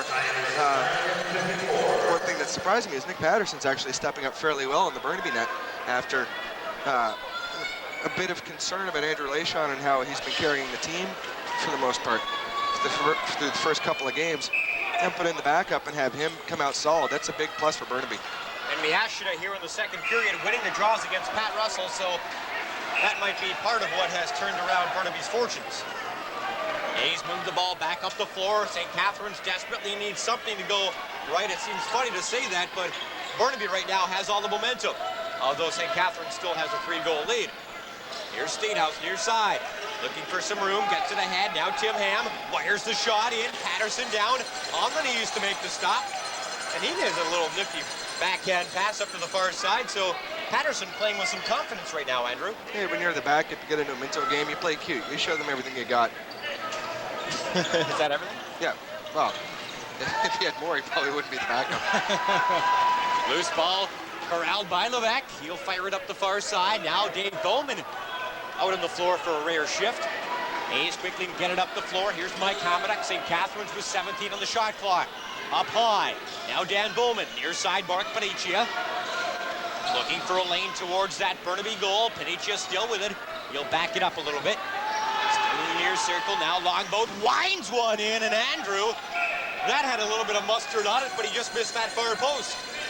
But it's good that he's shooting. He's not backing off of that, and he keeps that up. Once in a while, these balls are going to go in. He scored a huge goal in the last game of the Ontario Finals, tied 3-3 going into the third. He basically gave St. Catharines the game, so we're hoping he can recreate that magic here. There's Brown being pestered by Rory Gleaves in behind the St. Catharines goal. Burnaby with 10 on the shot clock. Errant pass to the far side. Snyder corrals it, heads in. He's thrown around by Levesque, Gleaves, and Donnelly. There's three guys I don't want to be caught in the middle of. I was going to mention that Matt Skinner's on the floor, too. This is not a unit you want to be messing around with. And you can see Skinner was sent out basically to shadow Taylor Ray. And he was giving Ray everything that he was getting and then some. St. Catharines now gets the talented unit of Greg Kahn, Sean Greenhall, Billy D. Smith, and Greg and Jamie Flores onto the floor. Here comes Smith, has a lane, takes the shot, he scores! And there's the momentum St. Catharines wanted to get back. Billy D. Smith with an offensive rush, and the A's lead it 8-4. Pure speed on that play by Billy D. Smith up against Hodgson. Kind of isolated him one-on-one down along the face-off circle. He just decides right here, I'm taking him. Goes to the outside, and I think Hodgson was expecting to step in because Smith is a left-hander. Beats him on the outside and then adjusts, and by then Patterson doesn't know what's going on because he can't see where the ball is as Smith has it tucked over on his right side to get around Hodgson. Two things about Billy D. Smith tonight. Number one, we've seen some more offensive flashes from him so far this evening than we've seen in the first two games. Obviously, that's a big momentum shifter for the A's when a defender can come up and step up offensively. Number two, he's got those big giraffe legs going, and he's got so much speed, Andrew. Like you said, he saw an opening, he decided he was going to go, and nothing was going to stand in his way. A well-placed shot, and the A's regained the 4-goal lead. Loose ball now inside Burnaby territory. We've got an injured player on the floor. And it's the assistant captain, I believe, Milan Gaich. And it looks like a leg problem. Now we've got Flores in the far corner pounding his man. And that'll be Kilby. Flores and Kilby tied up. Gaich down for the Lakers. And this one could get nasty, Andrew. I think Kilby obviously took offense to what was going on there, but it didn't look like there was any kind of a purposeful play going on there. Maybe we can get it on a replay, but it really looked like just a bunch of guys in front of the net getting tangled up. And I think Flores obviously was involved, and Kilby went after him, leaving the score up. Here's hoping that Gaich is okay, because you don't want to see anybody get hurt in a situation like this, but the Burnaby bench up in arms over what's going on here, too. Well, Jamie Flores had some words for Milan Gaich as they strolled off to the penalty box. I'm sure it was something along the lines of, I beat you in the fight, we're beating you in the game. You shouldn't be saying anything nasty to me. Take a look at it. Take a look at what we have on the play here and see what's going on. You can see there's St. Catharines player goes down. And just over on the left, that's Flores. And you can see that Flores' stick kind of flies around. And it doesn't look like there was much body contact going on there. But obviously it hit Gaich in exactly the right place, unfortunately. I'll tell you what, if you look at Milan Gaich down on the floor, he is in considerable pain. It is his left knee, by the looks of things. Maybe a tendon in behind that knee. Maybe the outside portion of his knee, but obviously that stick caught him in a bad place. Or Andrew, it could be that when he fell down, that knee twisted awkwardly. That could be it as well. It could be a setup like that. I mean, it's kind of hard to tell what goes on with the injuries as somebody who's been through 12 of them. It's always weird to figure out what it is that's going to just set it off. I once tore a knee ligament running out a walk to first base, and it was just the matter of stepping on the base in the strangest place. And I've had other times where I thought it was seriously hurt and it ended up being fine. So you really don't know what's going to go on. Quite the athlete you are, Andrew. Oh, I am. We're going to take a break here while they try to get Milan Gaich off the floor. 7:38 to go in the second. Athletics lead the Lakers 8-4. We're Cogeco, your cable company, and we bring you a whole lot of entertaining and exciting programs from around the world. But you've told us that all your local news, weather, sports, and community events are just as important to you. And so we work hard to make sure that you always have the best of both, from around the world and around the corner. After all, isn't that the beauty of having cable in the first place? Cogeco, taking you there. And welcome back to the Jack Gatecliff Garden City Arena. 12 minutes and 22 seconds have gone by here in the second period. St. Catharines and Burnaby exchanging goals back and forth. A's have the lead 8-4. Derek Wills alongside Andrew McKay and Chris Drennan for the call live on Cogeco TV 10 Hydra. And Andrew, they carried Milan Gaich off the floor. He is favoring that left knee. They have 3 players card him off, so obviously it's not a great sign when you're trailing by 4 goals. You need some leadership in a game that's going to get rough, and your assistant captain is probably out for the rest of the night. Yeah, so Burnaby's going to be looking for somebody else to step up. Gary Binning's been having a decent series offensively. He's certainly making his presence felt for one of the smallest players on the floor. So hopefully players like him and some of the lesser knowns are going to be able to step up and fill in that gap. But most importantly, hopefully he's okay, and it's just a bit of a twist, and he'll be back, because you hate to see anybody that age. I mean, the kid was drafted 2 days ago, too. So you'd hate to think that here's the high point of his career, turning into the low point of his career in 48 hours. So hopefully for Burnaby and basically for lacrosse in general, Milan's all right. He can get back in here, and even for St. Catharines, because you don't want to win without beating the best players on the floor. Penalty up on the board against St. Catharines, and I believe it will be probably instigating. What do you think? No, because it actually looked to me like Kilby came after Flores, so I think Flores might have gotten a penalty on the play, possibly tripping or something like that. Before the fight. That led to, they're thinking led to the injury. Quite frankly, I think they probably gave him a penalty because the guy got hurt. I agree. Because I didn't really see anything there worthy of a penalty. That's why I thought it might be instigating. And with Jay Levesque in the box serving the 2 minutes, who was not on the floor, this is obviously somebody serving a penalty for Flores, so that's probably what happened. We'll find out right now. 7:33 to go in the period. A's have a 4-goal lead. Lakers fire the ball over top of the glass, but will carry into the offensive zone. Still 1:42 to go in the power play. Comes up high, Plunkett playing catch with Benning. Far side now, comes up to the near post. Benning looking for some room, fires the shot, but Matt Vince covers that 5-hole up lightning quick and makes the save. Quickly back down the floor. Now 1:25 to go in the Burnaby power play. 7 minutes exactly to go in the second period. Lakers move it up the mid-floor. Here's Olsen. And Olsen will be a guy they have to look towards for some goal scoring here, Andrew. They need their top guns to step it up, because a 4-goal deficit against a defense in the A's that we know can be completely smothering is going to be tough to overcome, so they have to have some production from the guys who have produced all year long. You like to get the help from the other people, but Plunkett and Olsen really have to be the go-to guys the whole series. They have been so far. They need to pick it up again tonight. Here's Greg Flores. He'll move it up the right side, spins around the corner. One of the best ball possession guys, cuts out in front. Had it knocked away at the last moment by Curtis Hodgson as it comes up to Hansen, who's decked by Mike Hominick on the way by. Hansen was not at all expecting Hominick to appear out of midair, but Mike Hominick with a nice job on the penalty kill. A's have killed off 1.5 minutes of this Burnaby power play. Matty Vince doing a bit of a dance inside that St. Catharines crease. Obviously has some confidence right now. Burnaby moving the ball around nicely until Greg Flores able to intercept it when it comes loose again. Flores swatting and whacking away at it, but Burnaby able to hold on. Now 7 seconds to go in the power play. Lakers set it up, hoping for one last shot. They get it ahead. Taylor Ray, backhand pass to Olsen, and Burnaby's getting a bit too fancy here, Andrew, if you ask me. I think they were trying to set it up for one last shot there. Probably lucky that it missed, because Levesque coming right out of the box might have had a bit of a break. Now Greg Flores steals. He'll chase down the floor and then head off to the bench for a change. 5:18 to go in the period. Here's Sean Greenhall. Athletics get a new 5-man unit out on that floor. Now Dave Bowman throws it into the far corner. Here's Kevin Dean. Back in Bowman.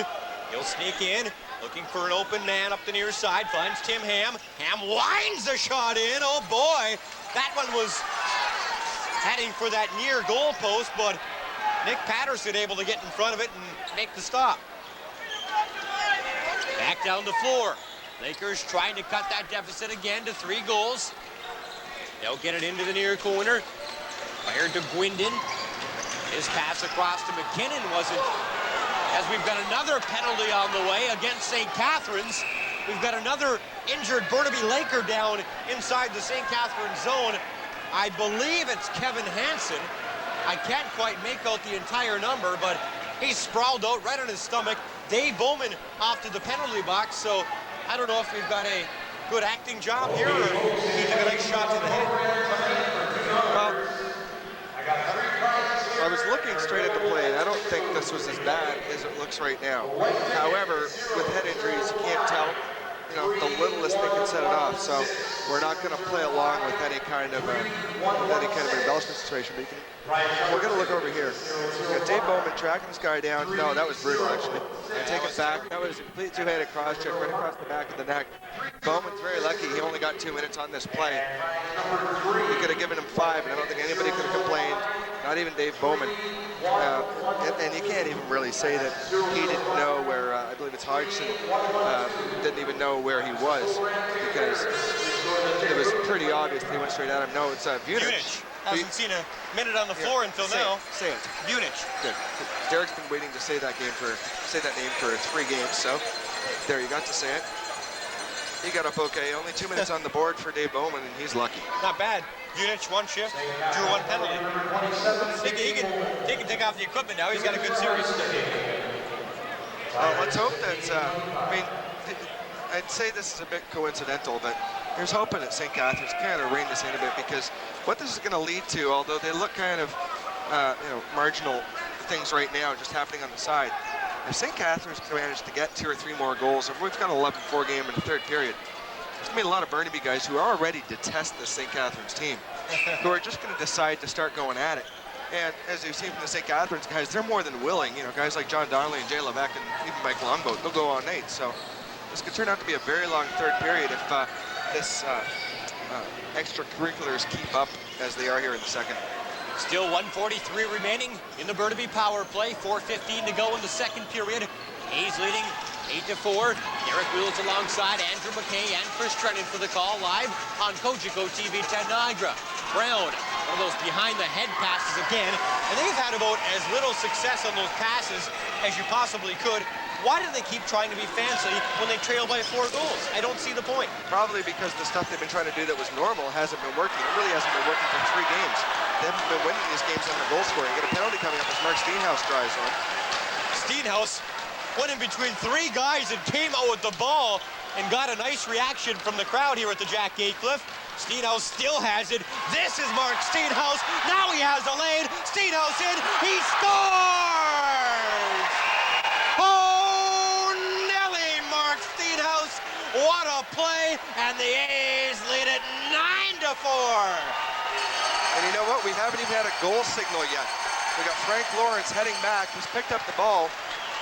And I'm not sure if he's called this a goal or not. It's up on the board, but that they doesn't put it up on the much. board, but Frank Lawrence didn't put his arms up in the air.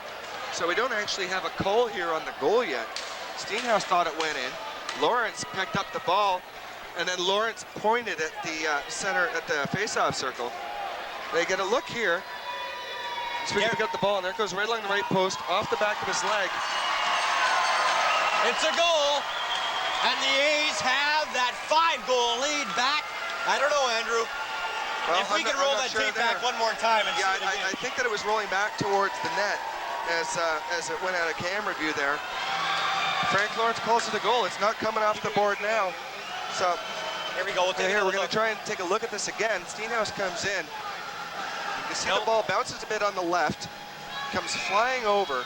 I don't know. Hits that right side. Steenhouse already has his leg up. Actually, right there, you can see, right in the corner. I think that ball's in. It's a goal. It's close enough. We got 9-4 up on the board, a 5-goal lead for St. Catharines. And guess what? Another short-handed goal for the A's. And Mark Steenhouse, we're going to give him 10 points for that one because that was absolutely unbelievable. It all started when he came off the far boards, headed in towards the goal, had 3 guys maul him, all of a sudden this little butterfly appears out of the pile, and it's Mark Steenhouse with the ball. Now, my grandma likes to refer to this sport as butterfly catching. That's exactly what Mark Steenhouse did on that play. Comes out, and again, Steenhouse finds an open lane to the net, and he doesn't miss too often when he does get that scoring opportunity. And at the very least, he was doing a great time killing the shot off. And we're going to get one other look on this here. And you can see this little foam pad there. This, remember the first couple of games we had balls bouncing out all over the place. We weren't sure whether they went in. They've wrapped them up with foam tonight so that you don't have those ricochet shots like you've had the other games. A good job by the OLA and the CLA to pick up on that, those questionable goals/non-goals in the first couple of games. And on this one here, I guess what he saw was the ball hitting that foam.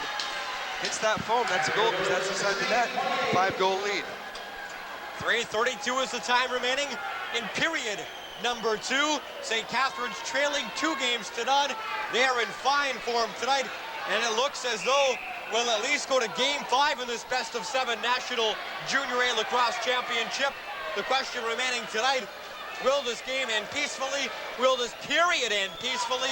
Right now, Burnaby's still on the power play for 57 seconds.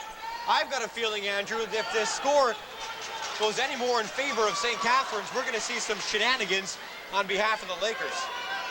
Except right now, the Lakers seem more upset with Frank Lawrence than they do with the St. Catharines Athletics. So we'll see if they end up refocusing that towards the A's, and if they do, which players. If they go after Craig Conn, I'm pretty sure Jay Levesque's going to have something to say about that. I agree with you. Lakers moving the ball around nicely. Quick shot, Matt Evans comes up with the save.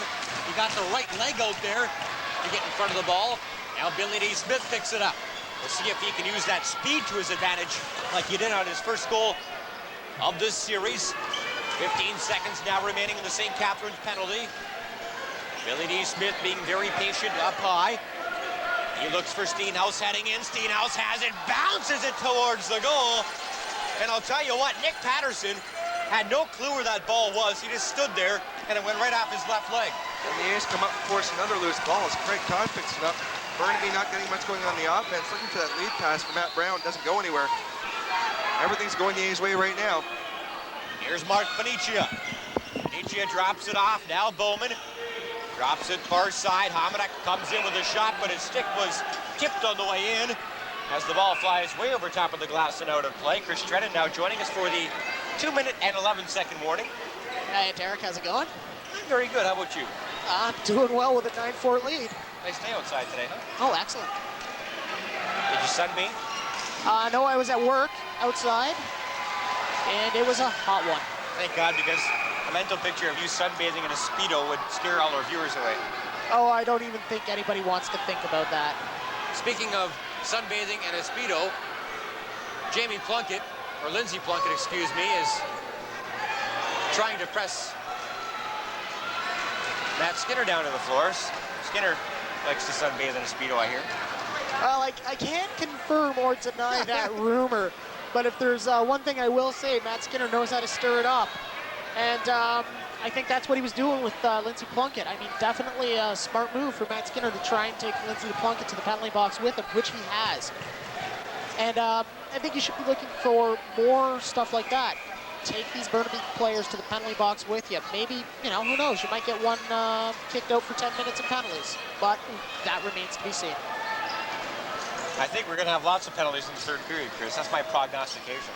I think there is a very good possibility of that. I'm not really stepping out onto a thin limb with that prediction, am I?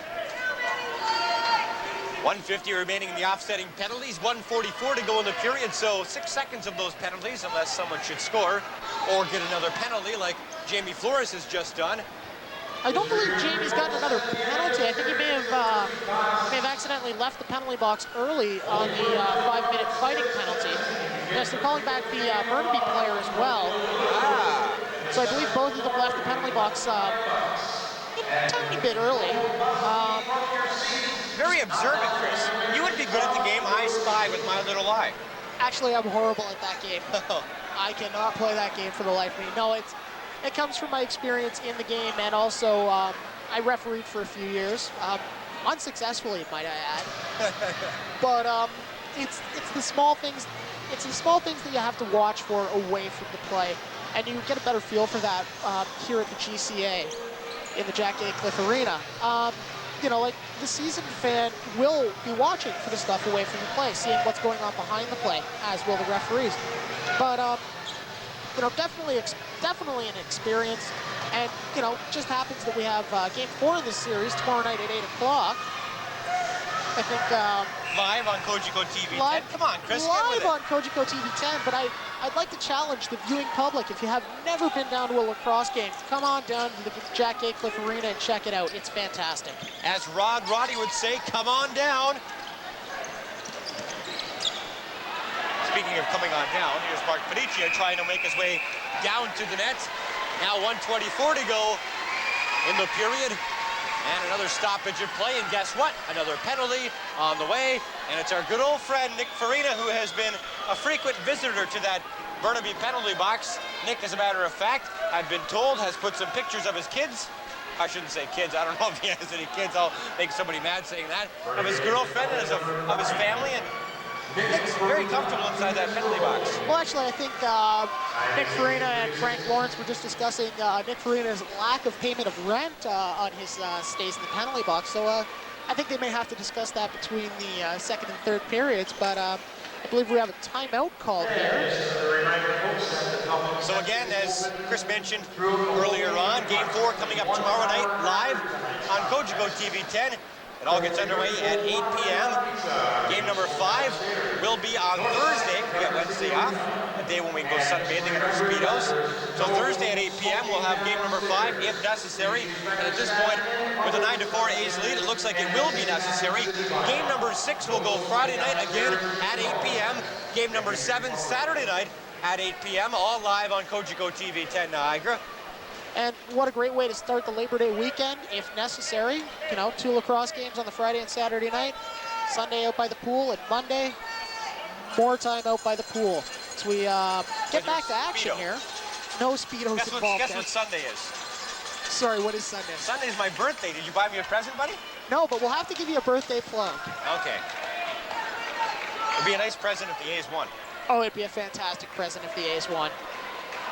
Here's Craig Kahn. 1:10 to go now in the second period. Kahn, far side Hamanuk. Back up high to Hamanuk, near circle Kahn. And again, Longboat on the power play. They're trying to get him going. Hamanuk in close. Greenhall tried to go down low. That ball bouncing around inside the Burnaby crease, but the Lakers able to corral it. Long pass down the floor. Here's Brown. Took a while for him to catch up with it, though, so no good scoring chance for Burnaby. Now 44 seconds to go in the second. Hansen, far side. He'll stop and wait as the Lakers try to set up this unit. They've got 30 seconds, obviously, to play with here because they are playing shorthanded. Olsen now up high, being guarded by Craig Kahn.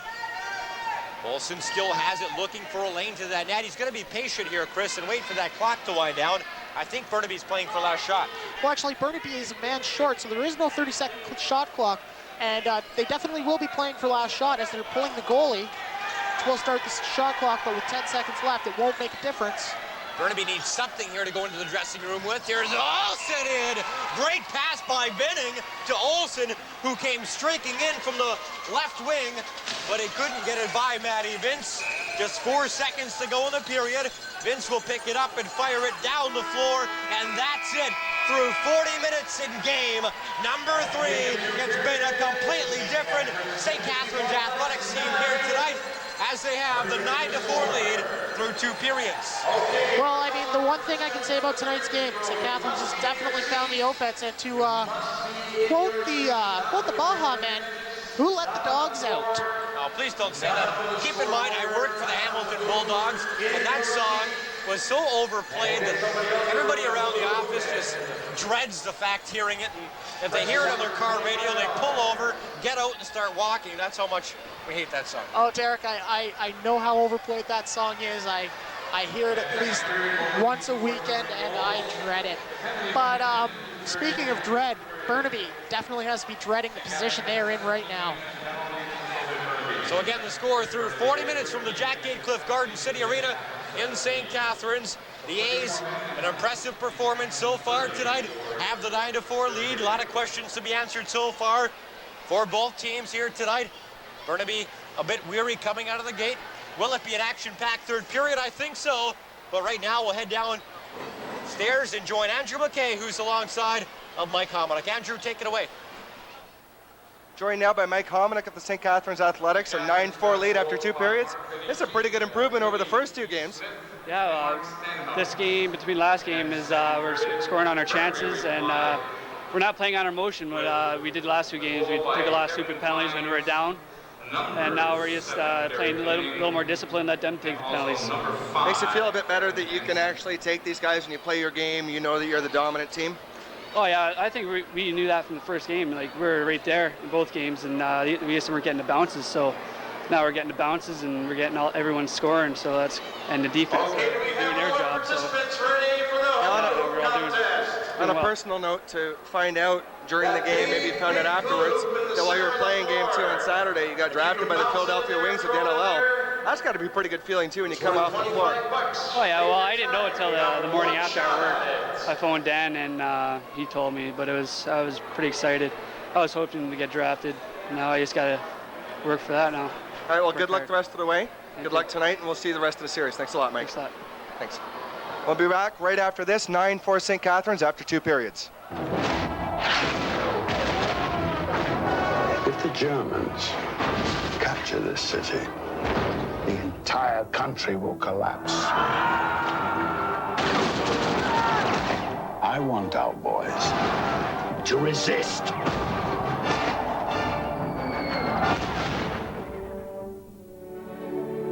What we need are heroes. Do you know any heroes? I know one. Armed only with a rifle, he quickly made the Nazi invader realize that from now on, the only way was back. Vasily! Vasily! You've seen the way people look at you, Vasily. You mean something bigger than yourself. The whole country is looking at you. Those snipers are demoralizing my army. They sent their top marksman. It seems he's come all the way from Berlin to stop you. How are you going to go about finding this young Russian? I'll fix it so that he's the one who finds me. A battle between 2 nations became a conflict between 2 men. I don't stand a chance against this man. If you kill him, you can win the war for us. You've promised people a victory I can't deliver. And is there a girl he loves in his village? Not in his village, here. Does she love him? Paramount Pictures and Mandalay Pictures present He'll kill you and then he'll kill me too. Joseph Fiennes. She believes in you. Jude Law. You've built me up and up into someone I'm not. Rachel Weisz. It seems your destinies are entwined. Bob Hoskins. Where is he? Where's Vasily? He's dead. And Ed Harris. He isn't dead. Because I haven't killed him yet. A hero never chooses his destiny. Destiny chooses him.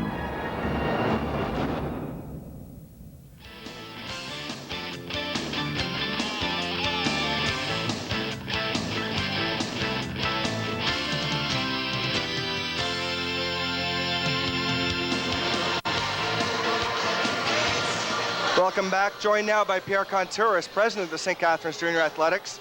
Now, Pierre, the game's going fairly well, but we actually brought you over to talk about something a little more important. As we've been mentioning for the last couple of games, Dustin Sanderson, his condition. First of all, maybe you can give us an update on how he's doing. Well, certainly the whole lacrosse community knows what's going on with Dustin as far as his injury. I was talking to his uncle, Lindsay Sanderson. Again, the Sandersons being the first family of lacrosse in Ontario. The official word right now is there was an operation on young Dustin last week. He has been stabilized. His spine is stabilized. He's a little more comfortable right now.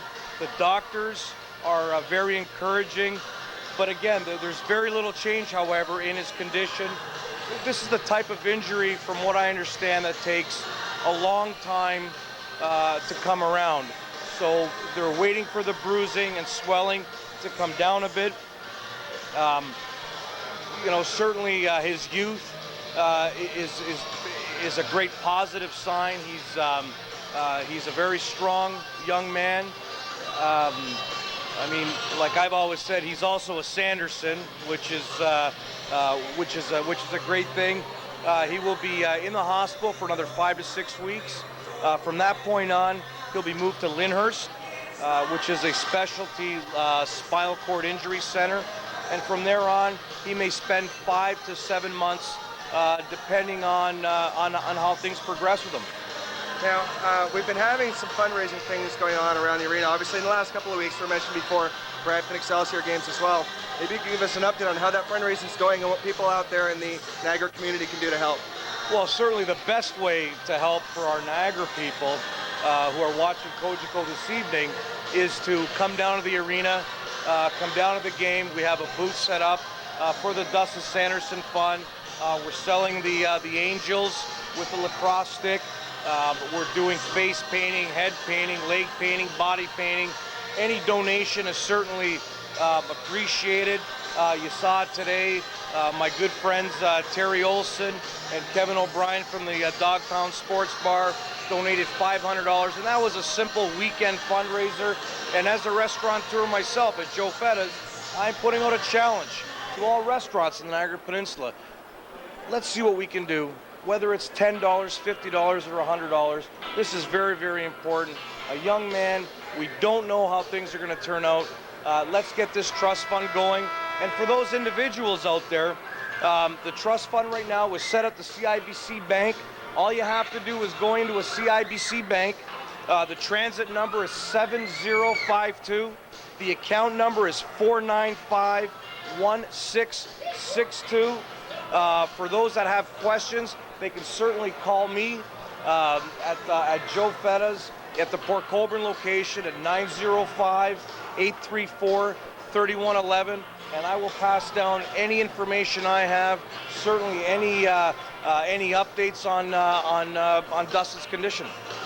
Well, I'm sure everybody appreciates the support that St. Catharines and the whole area is putting into this.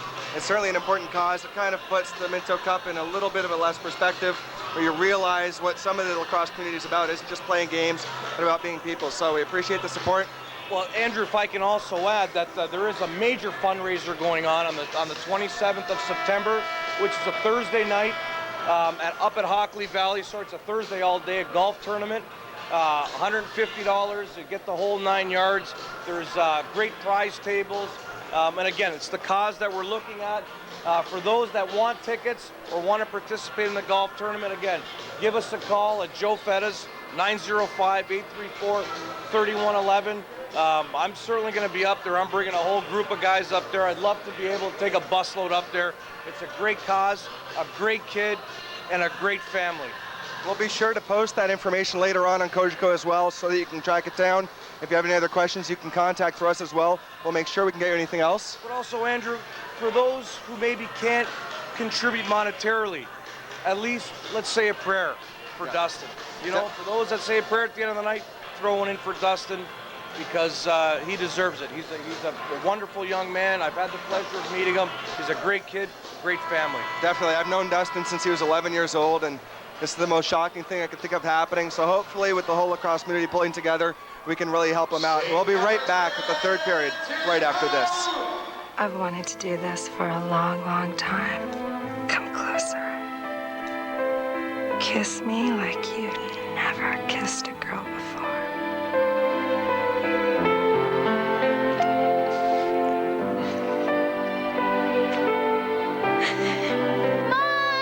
Get closer to the action with Cogeco Digital Cable TV. Enticing digital picture and sound. More movies and interactive navigator. Call Cogeco and turn your cable digital. You ain't seen nothing yet.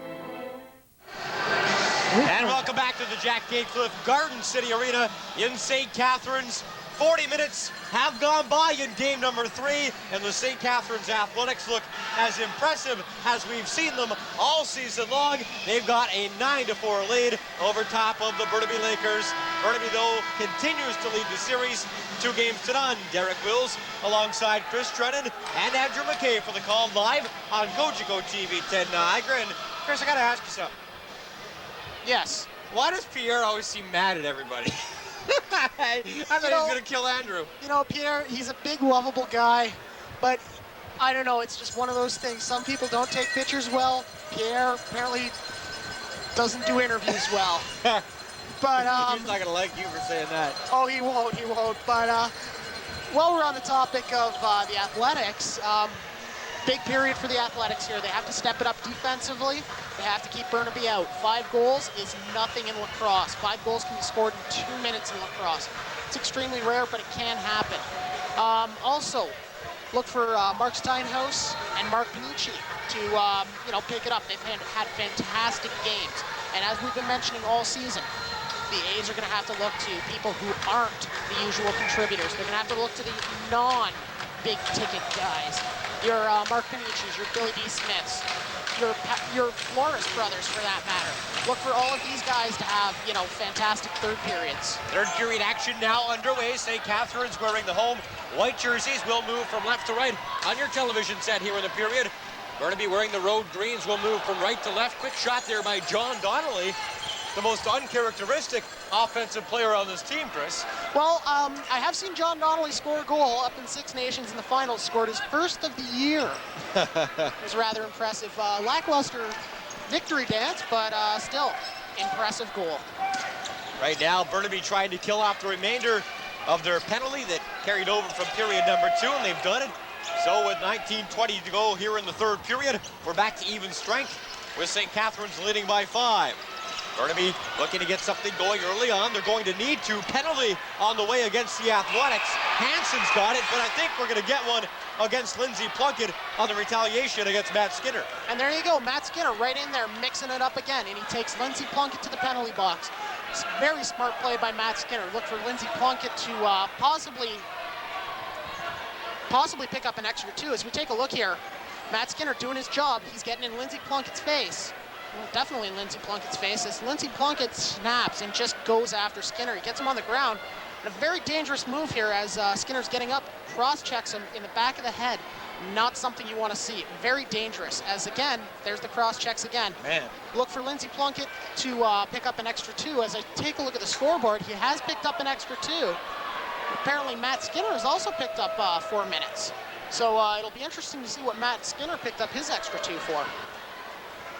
Well, penalties are the way we start the period. Penalties could be the way we end the period, Andrew McKay. And Six Nations obviously very frustrated right now. Lindsey Plunkett Six Nations. Burnaby obviously very frustrated right now. Lindsey Plunkett goes from scoring 4 goals and adding 1 assist and being the Gathers Pro Shop Warrior Lacrosse Player of the Game in the first contest in the 7-game National Championship. Now he's taking very stupid penalties. They had a power play on the way, something they desperately need, trailing by 5 goals, and Plunkett sits there and beats on a helpless guy. Yeah, not the smartest thing to do, but you can tell the frustration going on down around the Burnaby net. I was down there, the Burnaby bench, I was down there again between periods, as it happens to be just beneath our prime broadcast location. Yes. And you can just kind of tell that, these guys would like to get a comeback going, but they'd also kind of like to get this over with and regroup and forget it, much like St. Catharines tried to do with the first 2 games. So, having been a lacrosse player yourself and being the assistant general manager of the Toronto Beaches, what would you say? Would you say heading into game number 4 tomorrow night, St. Catharines is going to have a big edge? Because obviously we've got lots of back-to-back games in this series being played in a week and a half. St. Catharines going to get the victory tonight by the looks of things. So are they going to have a huge edge heading in tomorrow, or is Burnaby going to be happy to get right back at it and have a chance to redeem a poor performance tonight? I think St. Catharines is going to have an enormous edge. First of all, the first couple of games, as we mentioned, decided by 3 goals in 2 games. And now, whether or not they're blowing out Burnaby, it's a 5-goal lead, but they're filling up the net, which is important. And the first period, I think, was very important to them. They kept firing on Andrew Lachon, and he was playing really well for the first 15 minutes, and they just kept going and going, and they started putting them by him. And as we were talking to my comment before, they feel a heck of a lot better now about being able to score on this team. So St. Catharines on that last little melee in front of the St. Catharines net, getting the extra penalty. So Burnaby on the power play. Big shot by Olsen, gets his own rebound, but he can't sneak it in behind Matt Vince. Lakers now have a new shot clock. Nifty little pass, finally works. Olsen gets it. Fired one in, but Matt Vince makes the save with his right hand. His goal stick may have caught a part of that ball as well. Now the Lakers moving that ball around very nicely until I say that. Now Rory Glaves intercepts. Here's Snyder. Bottom of the near circle, 27 on the shot clock, drops it back off to Olsen. Snyder, quick pass over to Benning. He rang it off the crossbar as the Lakers certainly coming out of this third period with a lot more zip than we've seen in the first two, Andrew. Well, it ain't a diamond and it ain't shiny, but the goalpost is Matt Vince's best friend tonight. 3 of them. That's at least. And kind of bad luck there for Burnaby and Jeff Benning. There's another one there by Snyder off the top of the crossbar. And, you know, they just can't seem to buy a goal. St. Catherine's playing very, very tight defense at this point. And here's a guy greatly responsible for that, Billy D. Smith. He's chipped in with a goal as well tonight. So Smith playing the role of a two-way lacrosse player, something that has been very rare in this series. Guys are pretty much sticking to their roles. Smith gets it over the near side. Greg Kahn trying to spin loose. Nearly had a lane. Kilby trying to knock it away. Kahn still has it. He'll dump it off to the far boards for Mark Steenhouse.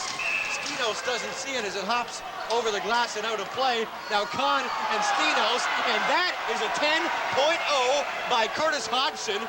That was a light little right hand from Greg Kahn, and Hodgson dove down like he was shot. And also, actually, with Steenhouse, I think he threw the punch. Stupid thing to do, though. And looks like now Farina and Kahn are both going to end up with penalties heading to the box.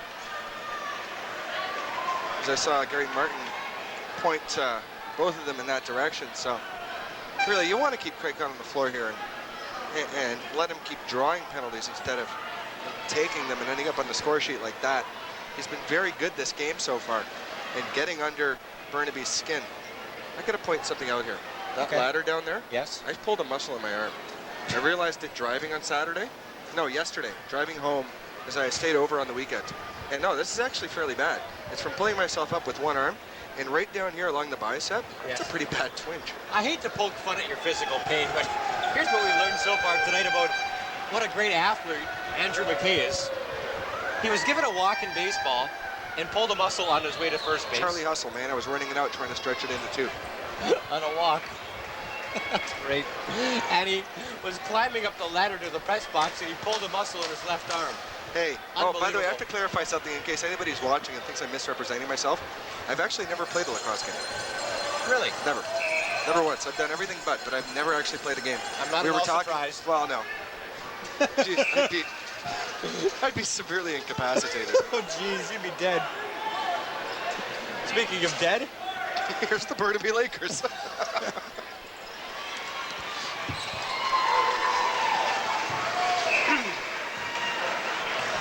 We'll see if they can revive themselves here. Call the 911 wouldn't hurt. Oh, speaking of which, and how's that for a horrible segue? Apparently, Milan Gaich is not doing very well at all. Oh, no. Checked with one of the players. They couldn't give me any specifics, but doesn't look like something he's going to be shaking off in the next half hour. Steenhouse trying to shake off some defenders here. Gets it to Greenhall. Greenhall spinning around. Down on the floor. He's taken down hard.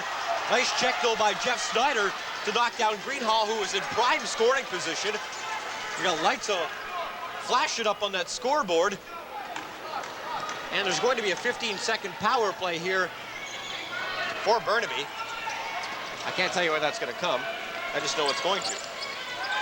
Now Olsen trying to get loose. He's had some great offensive opportunities tonight. There's another, but he fires it right into the chest of Matt Vince, and that's the easiest save a goaltender can make.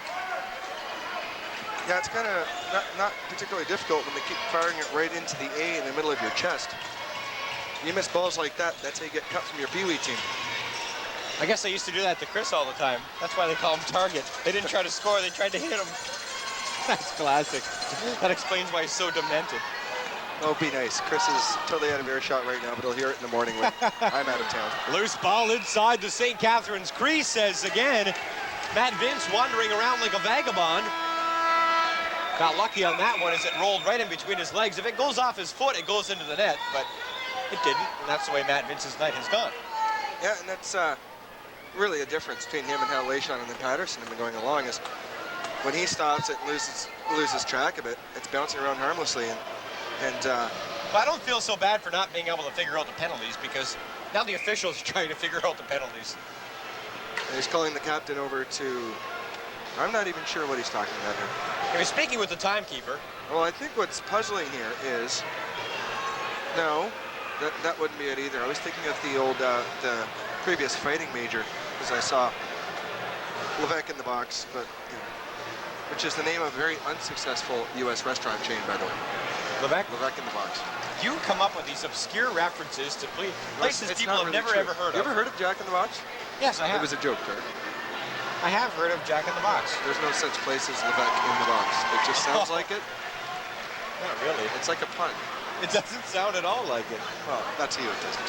To me it does. My world's the only one that matters. Now, what's going on over here by the penalty box? They've got 2 penalties up on the board. 1 person in the box. Vunich is heading back over to serve something. And this is all very confusing. It is. What we should do is remind our viewers that coming up tomorrow night at 8 p.m. we'll have live coverage of game number 4. St. Catharines Athletics will have a chance to tie the series at 2 games apiece. And something we talked about in our intro.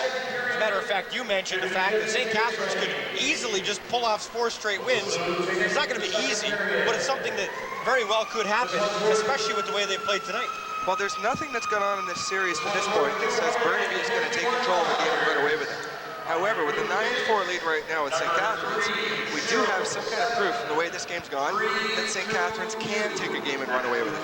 So when you're then extrapolating it, there's one big word for period, by the way. Huh? When you're extrapolating it, the golf clap, I like that. When you figure it out for the way the rest of the series is going to go, you have to think to yourself, if Burnaby's going to win, they're going to be close. If St. Catharines is going to win, it could be a blowout. A blowout is more demoralizing in the long run, as long as when you lose a close game, it isn't because of something that was your fault. And Burnaby did earn the first 2 games through guts. However, I'd give St. Catharines a good chance of coming storming right back here. Here comes Spanicia trying to sneak in towards that net. A's have 12 seconds on the shot clock. Now Hominick up high. Sean Greenhall's got a hold of it. Greenhall looking for some room to take a shot. Instead dumps it off far side. Spanicia heads in, takes the shot, tried going down low, but he couldn't find any room. Now we've got 9 seconds remaining and all the penalties up on the clock. Looks like Skinner and Lindsey Plunkett getting ready to step out of the box, and they're both out. As well, Jay Levesque steps out, so we've got 1 guy left in the box, that being Craig Kahn. That's probably the safest place for him right now. As long as this lead holds up, nobody's going to get him there. Here's Donnelly coming in. Had 2 guys draped on his back, but he still got the shot away. Just a bit wide of the near post, though. Now Lindsey Plunkett steps ahead over top of mid-floor. 14:46 to go in the 3rd period. St. Catharines leading 9-4.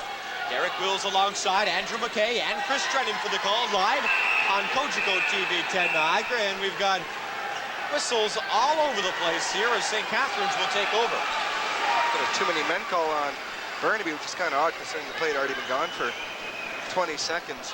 I'm not sure how that sorted itself out, but too many men against Burnaby, so St. Catharines takes possession. We talked about Craig Kahn having a firecracker in his pants tonight, and he's played very well. Played very feisty, which we like to see from Craig Kahn. Has been in the penalty box a couple of times, but it's been offsetting type things. Now Jay Levesque seems to have had that firecracker passed over to him because he wants to start some type of fight. Well, this is Jay. I mean, Jay's a very nice kid, and he knows what his role is on this team. And if people are starting to take liberties and starting to get tougher, he's going to go with it. Quick shot by Kevin Dean, and when things are going right, things are going right. Dean had the ball up high, worked it down low, had about 18 legs in front of him, a centipede basically standing in front of him. Somehow, he gets the shot through and gets it by Nick Patterson, and that's the 10th goal of the night for the Athletics as they got a 6-goal lead, Andrew. Lindsey Plunkett special, a roll to the left, couple of steps, rolls back around, fires on the roll. Patterson is looking for Dean to kind of get set up on this because he thinks that his guy is tied up. And instead, Dean lets it go about halfway through the spin. Patterson doesn't have a chance. 6-goal lead. Now Greenhall's gone wandering down to the back somewhere, getting some water, and maybe just getting some air. Yeah, he's heading back to the bench now, so he seems to be fine. Now Dan Bowman pouring a stiff checkup along the near side on Curtis Hodgson. 14 minutes now to go here in the 3rd period. A's with a surprising yet commanding 10-4 lead. Pick shot, but no. The ball did find its way in behind Matt Vince on the Lindsey Plunkett shot, but his foot was in the crease. Good luck for St. Catharines there. Is not much defense going on. Plunkett just had the misfortune of stepping in a bit too close. A's again have Mike Longboat on the floor, and I'm sure Don Smith and Steve Fennell would love to get him going. Here's Longboat now, takes it into the far corner. 7 seconds on the clock for St. Catharines. Longboat still has it, finds the shot in. It was way wide of the near post. I think he may have been trying to hit Dan Mogul with a pass, but it was way off the mark. Hanson back over mid-floor for the Lakers. Drops it off, now Plunkett throws it into the far corner. 20 on the shot clock for Burnaby. Holding on to it up along the far side, Matt Brown, but his pass knocked down. Lakers, though, do corral the loose ball. They've got 10 seconds. Here's Hanson, winds one in, and that either went off the left arm of Matt Vince or off the goalpost again, and I think it was the post. That went right off the post. That's unbelievable. Matt's having a very good night this way. Now we've got a couple of players tied up. That's Gaich and Bowman tied up over in the corner. Fines is lucky he didn't get called on that shot where his helmet came off, because legally you're not allowed to play without your helmet on. And he took a shot after his helmet come off, but referees let him get away with the continuation. I'm not sure continuation's allowed, but I'm guessing that's what they let him get away with. I think the officials just want to get this one over with. It's been a nice short game so far. Nice and short, and action-packed for athletics fans. St. Catharines again moves into the offensive zone. Here's Billy D. Smith, scored a beauty in the second period. Now gets it ahead. Greg Kahn, nice fake, takes the shot. It was a big one, but Patterson able to knock it away. A's get the rebound, though. Here's Kahn again inside that far corner. 12 minutes to go in the period. Kahn will just kill some time here. Athletics have 20 on the shot clock. Lots of time to set up this play. Kahn works his way top of the slot. Stops there. Flips it ahead. Now Greg Flores faked. Spins in behind the goal.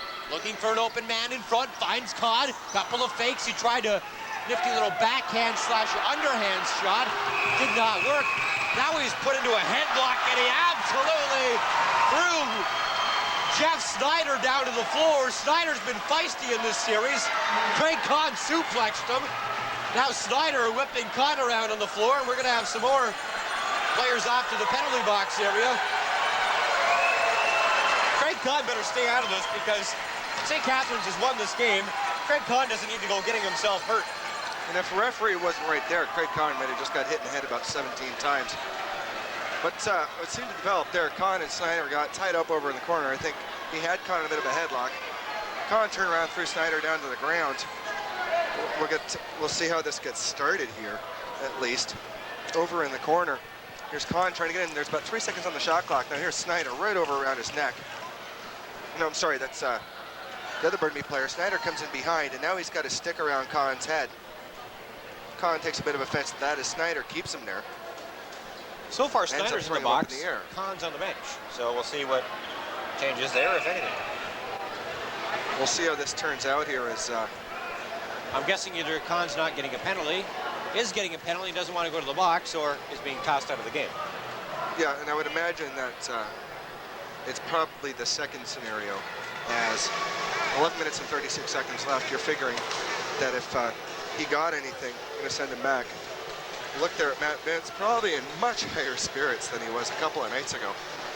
As you remember, he was slamming his stick against the boards, etc. Now Matt's wandering around, looking at the crowd, trying to figure out where he's going to eat after the game, thanking that left goalpost oh so very much. He just now kicked Craig it. Don't Kahn is kick going it, to the Matt. dressing room. He just kicked the left goalpost. You don't want to do that. Maybe kiss it. Bend down and kiss the goalpost. He should certainly do something nice. Maybe buy them a dozen flowers or... Craig Kahn's headed over the dressing room, as we mentioned. Now, I'm not sure if this could be misconduct, as Jeff Snyder hasn't left the box yet. You'd imagine these are going to be offsetting calls of each. Mike Longboat goes to serve some more time. He's not happy about this, but he can do some more trash talking from there. It's easier to yell from the penalty box. Plus, we talk about him more when he's in the box. Yes. But we'll see. Have to see what the calls are here, and whether Kahn's just decided that there's no point getting mixed up in this anymore, or whether the coaches decided maybe there's the no point in referees taking another decided. chance. I can't imagine, though, there'd be a misconduct on Kahn there and not one on Snyder. Agreed. Craig could just be heading to the showers. Maybe he's in charge of the dinner reservations that Matt Vince was thinking about. Could be. Here's Steenhouse, quick shot in. That found its way into the 5-hole of Patterson, but it went off the leg and out the far side. Now we've got Steenhouse taken down to the floor, and guess what? More penalties on the way, and it's going to be the captain heading off to the box, Mark Miyashita, who took down Sean Greenhall.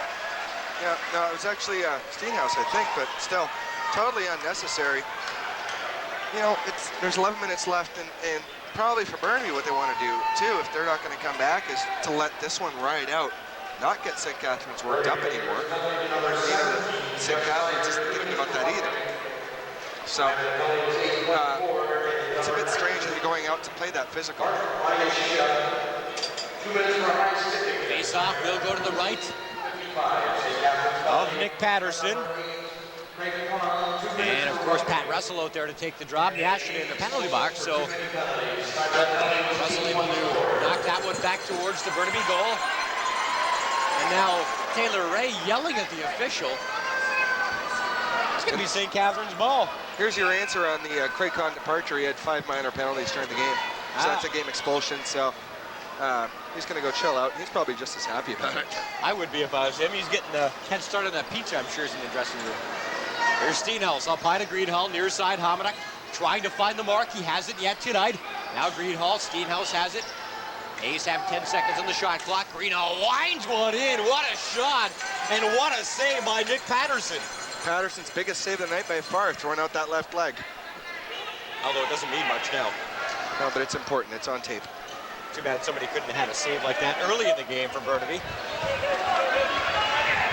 Lakers trying to get something going here, at least some momentum they could carry in the game for tomorrow night. Penalty on the way against St. Catharines. I'm not sure who's going to get this one. Possibly Matt Skinner, who's chasing Lindsey Plunkett down in behind the St. Catharines goal. Rory Glaves will touch up as Olsen steps into the St. Catharines crease. Matt Vince says, get out of here. And heading to the penalty box, I believe, will be Jamie Flores. Flores is getting the holding call there. I didn't quite see that. I did say Skinner tying up his player. Didn't quite see what Flores was doing there, but Florence very emphatic about this one. And now going over to tell Mr. Flores to pipe it down a bit, or he's going to get a couple more. Flores does a good job of taking his ambitions out on the floor instead.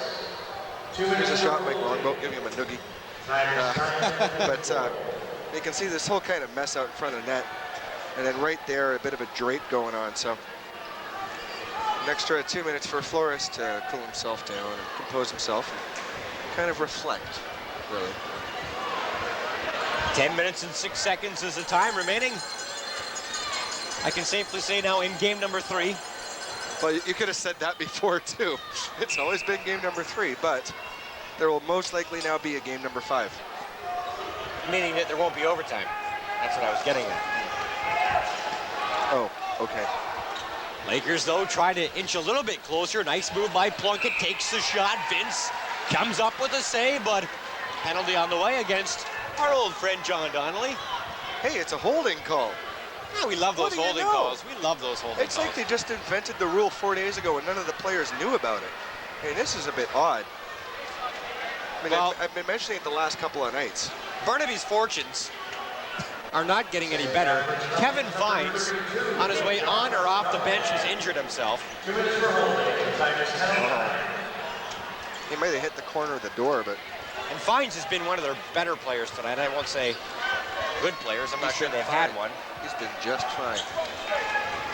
I had to. That was lame. That was just lame. It had to be done.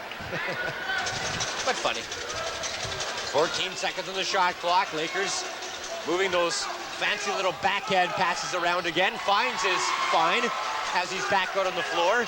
Snyder drops it off. Plunkett far side. Olsen now up high. Fines blasts one in. Not even so on his game tonight. Makes the save.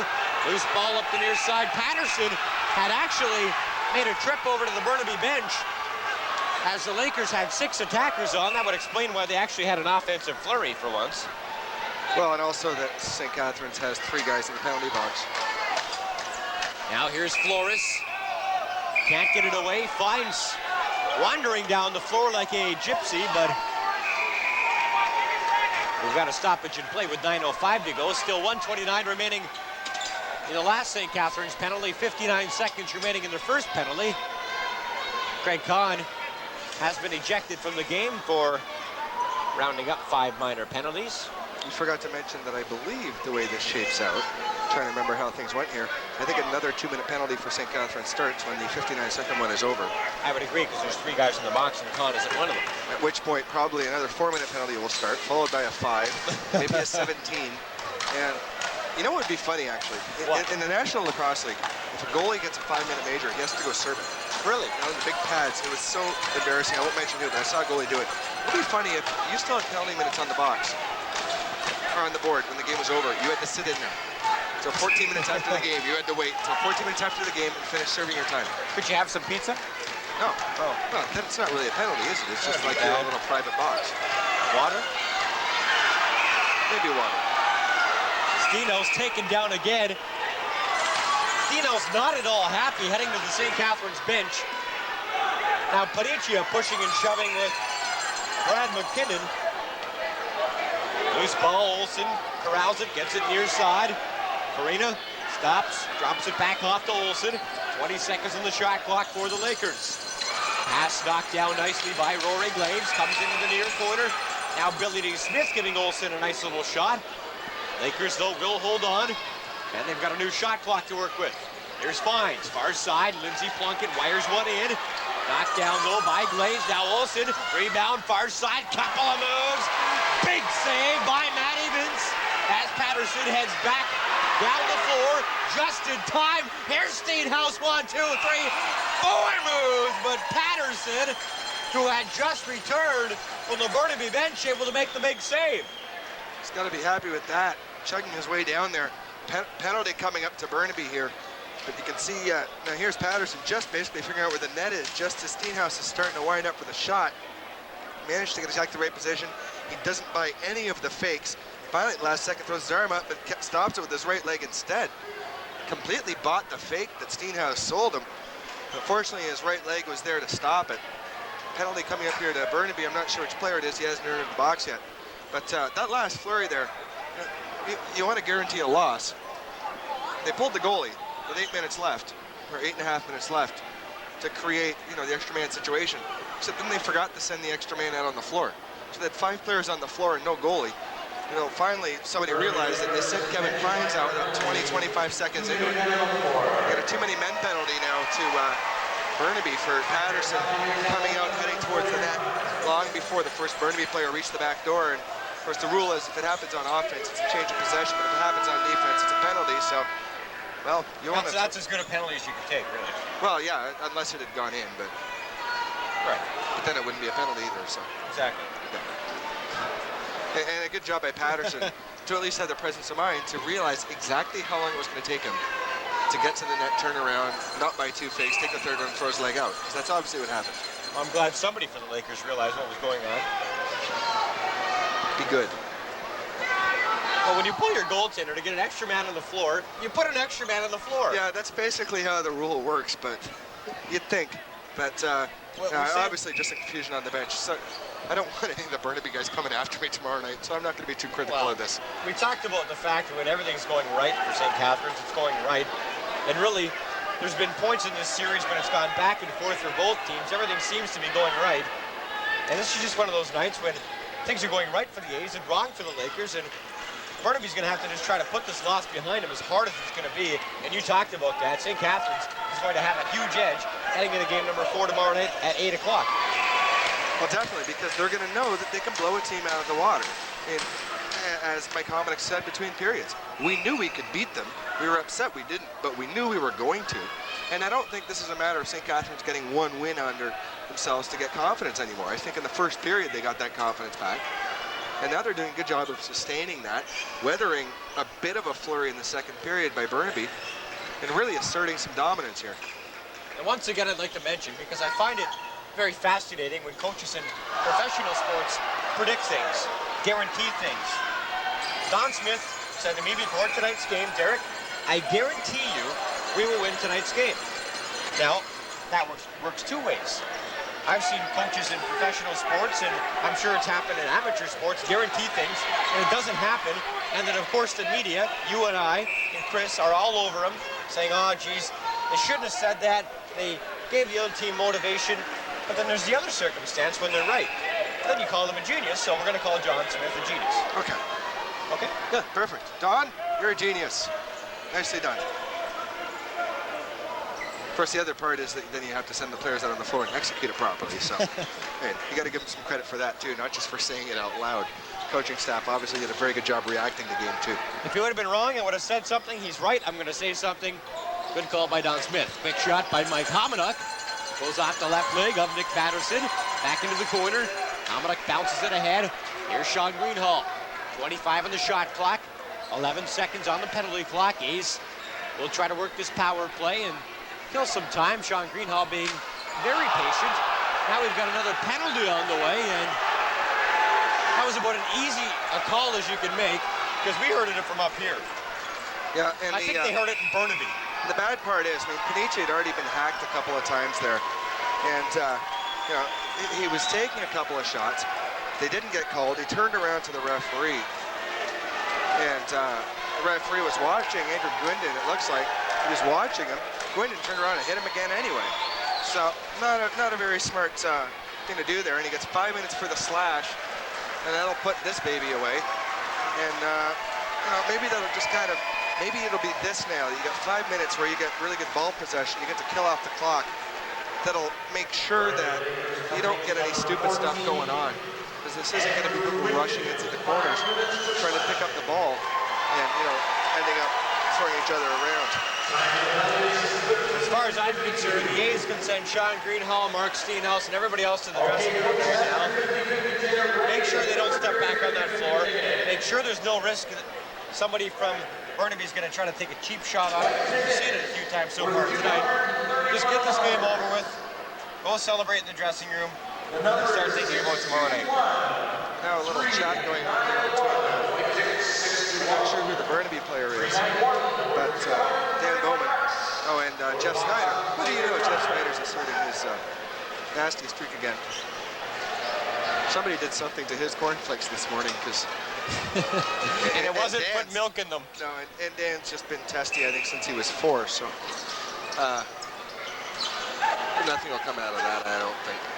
Loose ball up the near side now. Here's Rory Glaves. A's with a 5-minute power play. Just under 6 minutes to go in the third period. Again, we'd like to remind you to stay tuned. Immediately following tonight's game for the Gatters Pro Shop Warrior Lacrosse Player of the Game. And game number 4 coming up tomorrow night, right here from the Jack Gatecliff Garden City Arena. It'll be the St. Catharines Athletics at the Burnaby Lakers. Game time 8 p.m. Derek Wills, Andrew McKay, and Chris Drennan will have the call. That would be us. Yes, it would be. Loose ball up along the end boards. Some pushing and shoving ensues. Mark Steenhouse comes out with it. No big surprise there. 4:10 to go with a 5-minute major to Burnaby. Steenhouse still has it. Drops it back up. Sean Greenhall now. Greenhall's going to just take his time here. 13 seconds on the shot clock. Now Hamanuk near circle. Down low, Kevin Dean. Back to Hamanuk. Takes the shot, now goes low. He was off by about 15 feet on that one. Mike Hamanuk has And it's a good thing there was nobody sitting in the third row, row 13. There's Craig Kahn enjoying the festivities here, chilling out with a towel, having a chat with some of the fans. I'm sure he's just as happy to be sitting the rest of this one out. Now Olsen, far side, Lindsey Plunkett. Deep down into the corner. Brown looking for some room. Shot comes in, knocked away in behind the St. Catharines goal. Now 4:33 to go in the period. St. Catharines leading 10-4. The A's will get their first win of the 2001 Minto Cup tonight. Burnaby, though, will still hold on to a 2-1 series lead. Well, don't jinx it yet. God knows we've jinxed all kinds of things this year. Jinxing it at this point. Well, it's about time to invoke the Andrew McKay rule, actually. There will be no comeback. We haven't done it yet in this series, so we might as well now in case you're first turning into lacrosse here on Cogeco. The Andrew McKay rule, which states what, Derek? It states that if a team has only scored 4 goals through 56 minutes, they're not going to score 6 goals in 4 minutes. Exactly. The rule is flexible, of course, but at least he figured it out. Last time he thought it had something to do with counting sheep and playing baccarat. So I just know you like sheep, so I automatically assumed that it had something to do with sheep. you know, we haven't picked on Chris very much tonight at all. He's been good. We've had too much to talk about, too many goals tonight. It's been a scoring spree, 10-4. Loose ball in the near corner. Jamie Flores fighting for it, comes loose in front of the St. Catharines goal. Here's Rory Glaves streaking down the left wing. He'll stop up, 2:14 to go in the power play for St. Catharines. 3:20 to play in game number 3. Now Panicia. And Steenhouse playing catch. Here's Steenhouse, far circle. Gets it back up high, Sean Greenhall. A's have 9 on the shot clock. Greenhall fires the shot in, tried bouncing it in on Patterson. Fairly easy save, though, for the Burnaby goaltender. Lakers right back down the floor. Here's Taylor Ray. Ray, of course, was involved in that nasty check from behind in the opening period. Has settled down since then, Andrew. Well, it would seem that basically everybody other than Jeff Snyder has settled down a fair bit, which is good, because I was a bit concerned that this was going to get silly. So loose ball, Vince gives it away. Now Benning 1, 2, 3 moves, and he can't find the mark, and he's taken down in front of the St. Catharines net. He's looking up at the official, waiting for a penalty. He's not going to get one, so he gets right back up and puts his helmet on. and Lindsey Plunkett tries to bounce one in off Vince's back as he goes behind the net. Benning getting upset with that one, but really, there's no, there's certain places on this floor you go and you just take your life into your hands. And when you go flying across the front of their crease, that's one of the places. And you're going to get hit fairly hard, but just because you went down doesn't mean it's a call. Patterson back on the bench for the Lakers, so they've got 5 attackers on 5. We're playing even strength for the next 50 seconds. Of course, one of the Lakers in the penalty box with 1:53 to go in the third period. Here's Fines, near side, Olsen all kinds of times, shoots and scores. And that will cut the St. Catharines lead to 5, but at this point it's not real dramatic. Oddly enough, after that goal, Olsen seemed more concerned and just immediately turning around and punching John Donnelly in the back of the head than even slightly trying to celebrate. You got to think to yourself, all right, maybe it's not that big a goal. Maybe it's not that big a goal, but then why bother scoring it? If you're not going to be happy about it, why bother shooting? Good point. Obviously, Burnaby far from a comeback. Now they trail by 5 with 1:48 to go in the third period. Derek Wills alongside. I'm trying to think of a nickname for you. Yeah, don't. It won't stick. Analytical. Andrew McKay. I don't think that one will stick. Obstreperous. That's the only word I got wrong on my SAT vocabulary. Really? And it means obnoxious. Okay. How's that for sweet? That one will stick then. Thought so. So. Face-off coming at center. Andrew having a laughing attack. Yeah, it's just amusing. I find certain things funny. You find yourself amusing. No. Somebody has to. Many other people. We laugh at you. Well. Big shot in. Vince able to make the save. Now a minute and a half to go in this one. 23 seconds still remaining in the Burnaby penalty, so the Lakers will again move Patterson to the bench and move the 5th attacker on the floor to play at even strength. Vince playing target practice at the scoreboard. Big shot in from the far side. Way wide. Vince will play it down the floor, gets it ahead. Here's Steenhouse. Patterson chugging back to the net, and he dove. And that's the biggest save of the night for Nick Patterson. And I think he hurt himself, Andrew. And Nick Patterson is down inside the Burnaby net. Hopefully he's okay. Just tired. If he's tired from playing Gary Martin calling that play back. And I'm not really quite sure why, because I don't think there was a whistle on the play beforehand. Mark Steenhouse took that shot down towards the net. Patterson is hurt, by the way. Just something they really can't afford. They've had guys getting hurt going off for a change. Guys getting hurt leaping in to make a save in a game that's far over. So like to just get this night over. As a matter of fact, they can't wait for the stroke of midnight and for Cinderella to put her glass slipper on, because obviously this has not been a Pumpkins night. That makes no sense. I know Exactly. I've never seen Cinderella, but I'm Fortunately, the little dwarfs are staying away from the big bad wolf and looking for the porridge. So, along those lines, though, this is a huge, obviously, yeah, you have to say it out loud, a huge win for St. Catharines. 10-5, shut down Burnaby for all of 58 of 60 minutes, basically, other than one little stretch in there. They were totally dominant.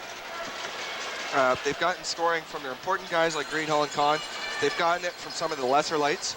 And Matt Vince played a very strong game. They've played very well on the defensive end.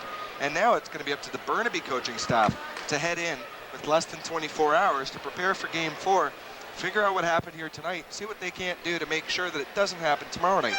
Because you get into a situation like that, and you let St. Catharines back in this and make it 2-2, it's going to be real tough to come back out and win 2 out of 3. No doubt about it. And Patterson over right now at the Burnaby bench. I've really hurt myself, you know. This arm thing is just, at least he can shake it off. Look at him, he's fine. Look at that hair. At least you don't have hair like that. If I had a job, I'd be on workers' comp. You do have a job. I called you I got through that mysterious phone system of yours and your 74-digit extension. Jeez. 1:23 left in the third period. 15 seconds left in the interminable 5-minute slashing major to Burnaby. St. Catharines, Tim Ham very wisely, while looking to run out some of the clock. Hodgson trying to get up there on the crease. And Want to try the play-by-play for the last minute 10? No, not really. Come on. There's Almanac standing there. Gets it over to Levesque, who's going to stand there. Looking for somebody else who's going to stand there. All right, now down to Flores. All right, we'll do it. Back up to Ham. Ham looking down towards the corner. 3 seconds on the shot clock. Wires one, doesn't come anywhere near the net. Actually, that bounces off Snyder. Ham picks it up, throws it harmlessly into the end. And now they're pulling the goalie. The Andrew McKay rule really in effect. 50 seconds left. You score 5 goals, they can have my car. They don't want your car. Does it still have those oh, you got those fixed? Yeah, I got those fixed. So Olsen catch on fire out of the blue. No. Now here's Olsen again. 14 seconds on the shot clock. Olsen up at the top. Miyashita causing some trouble out front of the net. Now here comes Hansen looking for a shot. That misses wide. Skinner comes up with it. Skinner dumps it ahead to Donnelly. Donnelly on the worst looking breakaway I've ever seen, getting called down by fines. As Patterson catches up to it. 17 seconds left. Give these kids credit. They're still running. I can't believe I'm still talking. Miyashita takes a bit of a slash on the back of the leg there. Quick shot by Hansen, misses wide left, bounce off the net. Binning now to Snyder. 2 seconds left, one quick last shot. He shoots over the net. And now he takes another one, and now it's not going to go well. Now Snyder after Skinner. Matt Vince isn't happy about this. You don't want to get Matt in a bad mood. Snyder knew that the buzzer had gone because the buzzer was going when he took the first shot. When he takes the second one, totally out of line. So there's not a single guy in white who cares anymore. Game over. 10-5 win. Huge. An impressive victory tonight, 10-5. As Andrew mentioned, they get their first win of the 2001 Minto Cup, and the A's are far from dead. As Burnaby continues to lead the series 2-1. St. Catharines, though, has Mr. Momentum, now sitting in their dressing room, heading into game number 4 tomorrow night, which we'll have for you live right here on Cogeco TV 10, beginning at 8 p.m. Be sure to stay with us. The Gatters Pro Shop Warrior Lacrosse Player of the Game coming up next. I'll now turn the reins over to Andrew McKay and Chris Drennan. Guys. So the third star coming up here.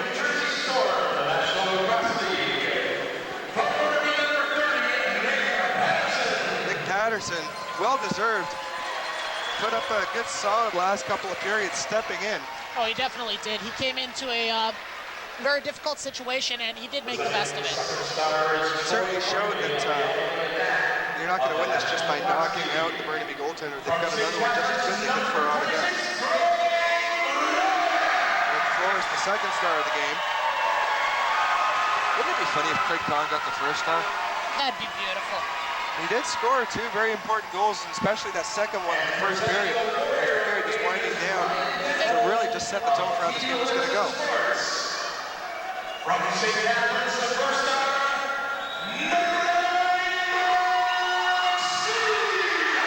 unfortunately, it's Mr. Dayglow, Mark Steenhouse, who takes it. Well deserved, and that'll make his head swell up a bit.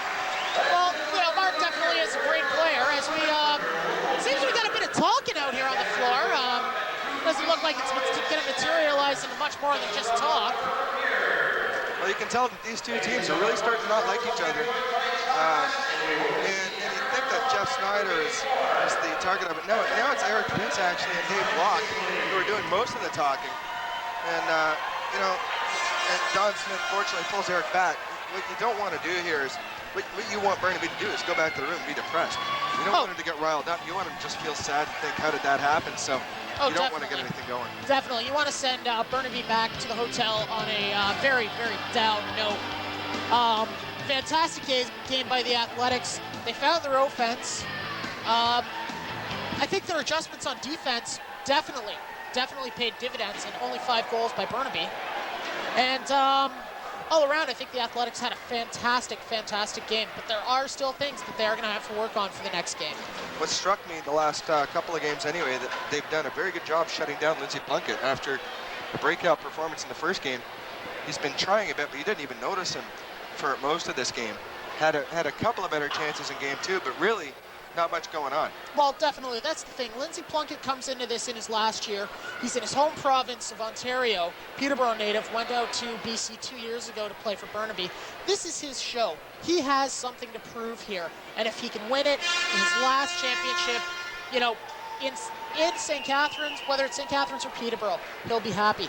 But the Athletics have to know that they have to shut down Lindsey Plunkett and Olsen. Olsen, he was held this game. Same with Plunkett, which shows in the final outcome.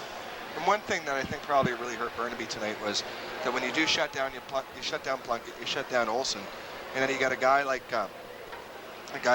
Snyder, and really all he seemed interested in tonight was causing trouble. He was a force everywhere he was on the floor, but most of the time it was pushing and shoving afterwards. And when you've got a quality player like that, you need him to pick up the offensive slack. Well, definitely.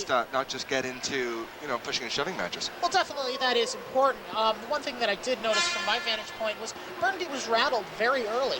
St. Catharines scored those 2 early goals, and it got Burnaby off their game very quickly. This, amazingly enough, is Burnaby's 4th loss of the season, playoffs and regular season counted. So Burnaby is going to be going into their dressing room, scratching their heads, thinking, well, what do we do now? And I think St. Catharines is definitely going to have to take advantage of this. Burnaby was off their game. They didn't even look like the team we saw in Game 1 or Game 2. So I think St. Catharines is going to have to take advantage of this and exploit this. Now, how much, now we've talked about how this is going to affect Burnaby, and for the most part, you know, who knows. But having been around these St. Catharines guys all year, there's really 2 schools of thought going on here. One of them is they can shake it off and say it's just 1 game. Don't forget we lost these guys twice. Or as Mike Hominick was saying before, we knew we could beat them. Now we have beaten them. And then they're going to go to that dressing room and think, okay, those first 2 games never happened, and now we're unbeatable. Well, I think if St. Catharines comes out very strong and, you know, scores a couple of quick goals, it's going to throw Burnaby off even more. And I think Burnaby will resort to the cheap stuff, as we saw throughout the night. Lindsey Plunkett, he seemed like he was also interested in getting in there and roughing it up a bit, and didn't seem too interested in scoring. Snyder also, and Nick Farino with Craig Cohen. And I think if they can get Burnaby off their game very early, it'll be another lopsided victory for St. Catharines.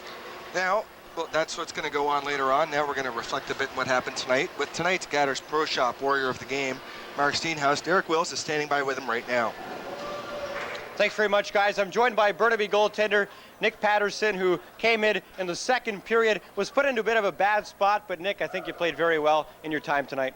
Oh, thank you very much. You got to fight through stuff like that. You get down game, it's going to happen. It's Minto Cup. They're a great team, and of course they're going to come fighting back when they're down 2-0. So I think we worked hard and tried to get back there, but that kind of stuff happens. So We got to fight back tomorrow. What was the attitude of the team after going up 2-0? I think you maybe were a bit surprised. You came into St. Catharines as a visiting team. The Western champion hasn't won in Ontario since 1977. The odds were stacked against you. You get a couple of big victories, close ones in game 1 and 2. Was the team at all surprised, or maybe you guys got a bit too confident? Oh, we knew they'd come fighting hard today, but we got a little bit cocky. Stuff like that happens, so congratulate them for fighting back hard. We knew they were going to do it, so not much you can do about it. So, personally, obviously, the way Andrew Lachon played in the first couple of games, I'm sure you didn't expect to get any time, so it must have been nice for you to be able to get out on the floor in your first Minto Cup. It was good to get in there. It's a good experience, but if I'm going to go in, I don't want to go in a situation like that. I hate to see my partner have trouble like that, but if I'm going to go in, I got to step up and try and do my best to get the win for the team. So. Well, you certainly played hard since coming into the game, and your teammates are going to need to learn a lesson from you tomorrow night for game number 4, a very important and pivotal game in this series, obviously. What are the thoughts of your team heading into tomorrow night's game? Obviously, you have to try to regroup. Well, yeah, we're going to regroup, get a good night's sleep tonight. I don't know. We got to work. We worked hard. I'll give our team that. So we'll just come back fighting hard again tomorrow. We got some bad bounces today, a lot of posts, but we got to fight through that. So it was good. It was good. Not a lot of things went Burnaby's way tonight. Nick, good performance tonight. Best of luck to you and the Lakers tomorrow night. Thank you very much. Nick Patterson, backup goaltender for the Burnaby Lakers. His team goes down 10-5 tonight in game number 3. We'll now bring in Greg Flores. And Greg, obviously, we're going to go from a bit of a somber attitude with the backup goaltender Nick Patterson to a very flamboyant, happy attitude from all the St. Catharines Athletics. You're down 2-0 on your home floor. You come back tonight with an outstanding performance. What did the coaching staff say to you, not only after game number 2, but heading into game number 3? Well, after the game number 2, we knew something was wrong. We weren't playing up, we weren't scoring. So we just went out and had some fun after the game, and we had a great time, actually, a really good time, and we got back to having fun again. So that was the difference, I think, today. There's no doubt about it. Saturday was a bittersweet day for you. Your team lost here in St. Catharines, but you got drafted into the NLL. So tell us a bit about your experience on Saturday. Oh, it was still disappointing, although I found out I got drafted, but I was still, this is my main concern right now, and that's where it is right now, and staying there till after, and then I'll be rejoicing about the NLL. Well, you get to enjoy a victory here tonight, obviously, at the Jack Gatecliff Garden City Arena. Great crowd in attendance. I was actually a bit surprised to see so many people come out. It's the biggest crowd we've seen so far in the 3 games played in this series, and it's got to be great for you guys to know that even though you were down 2-0, you still had St. Catharines and the Niagara region behind you. Yeah, it's great. That helped out a lot, too. It's nice to know everybody's backing you up. It's great. And I don't know what else to say. Everybody's really supportive here, and it's really nice to play here.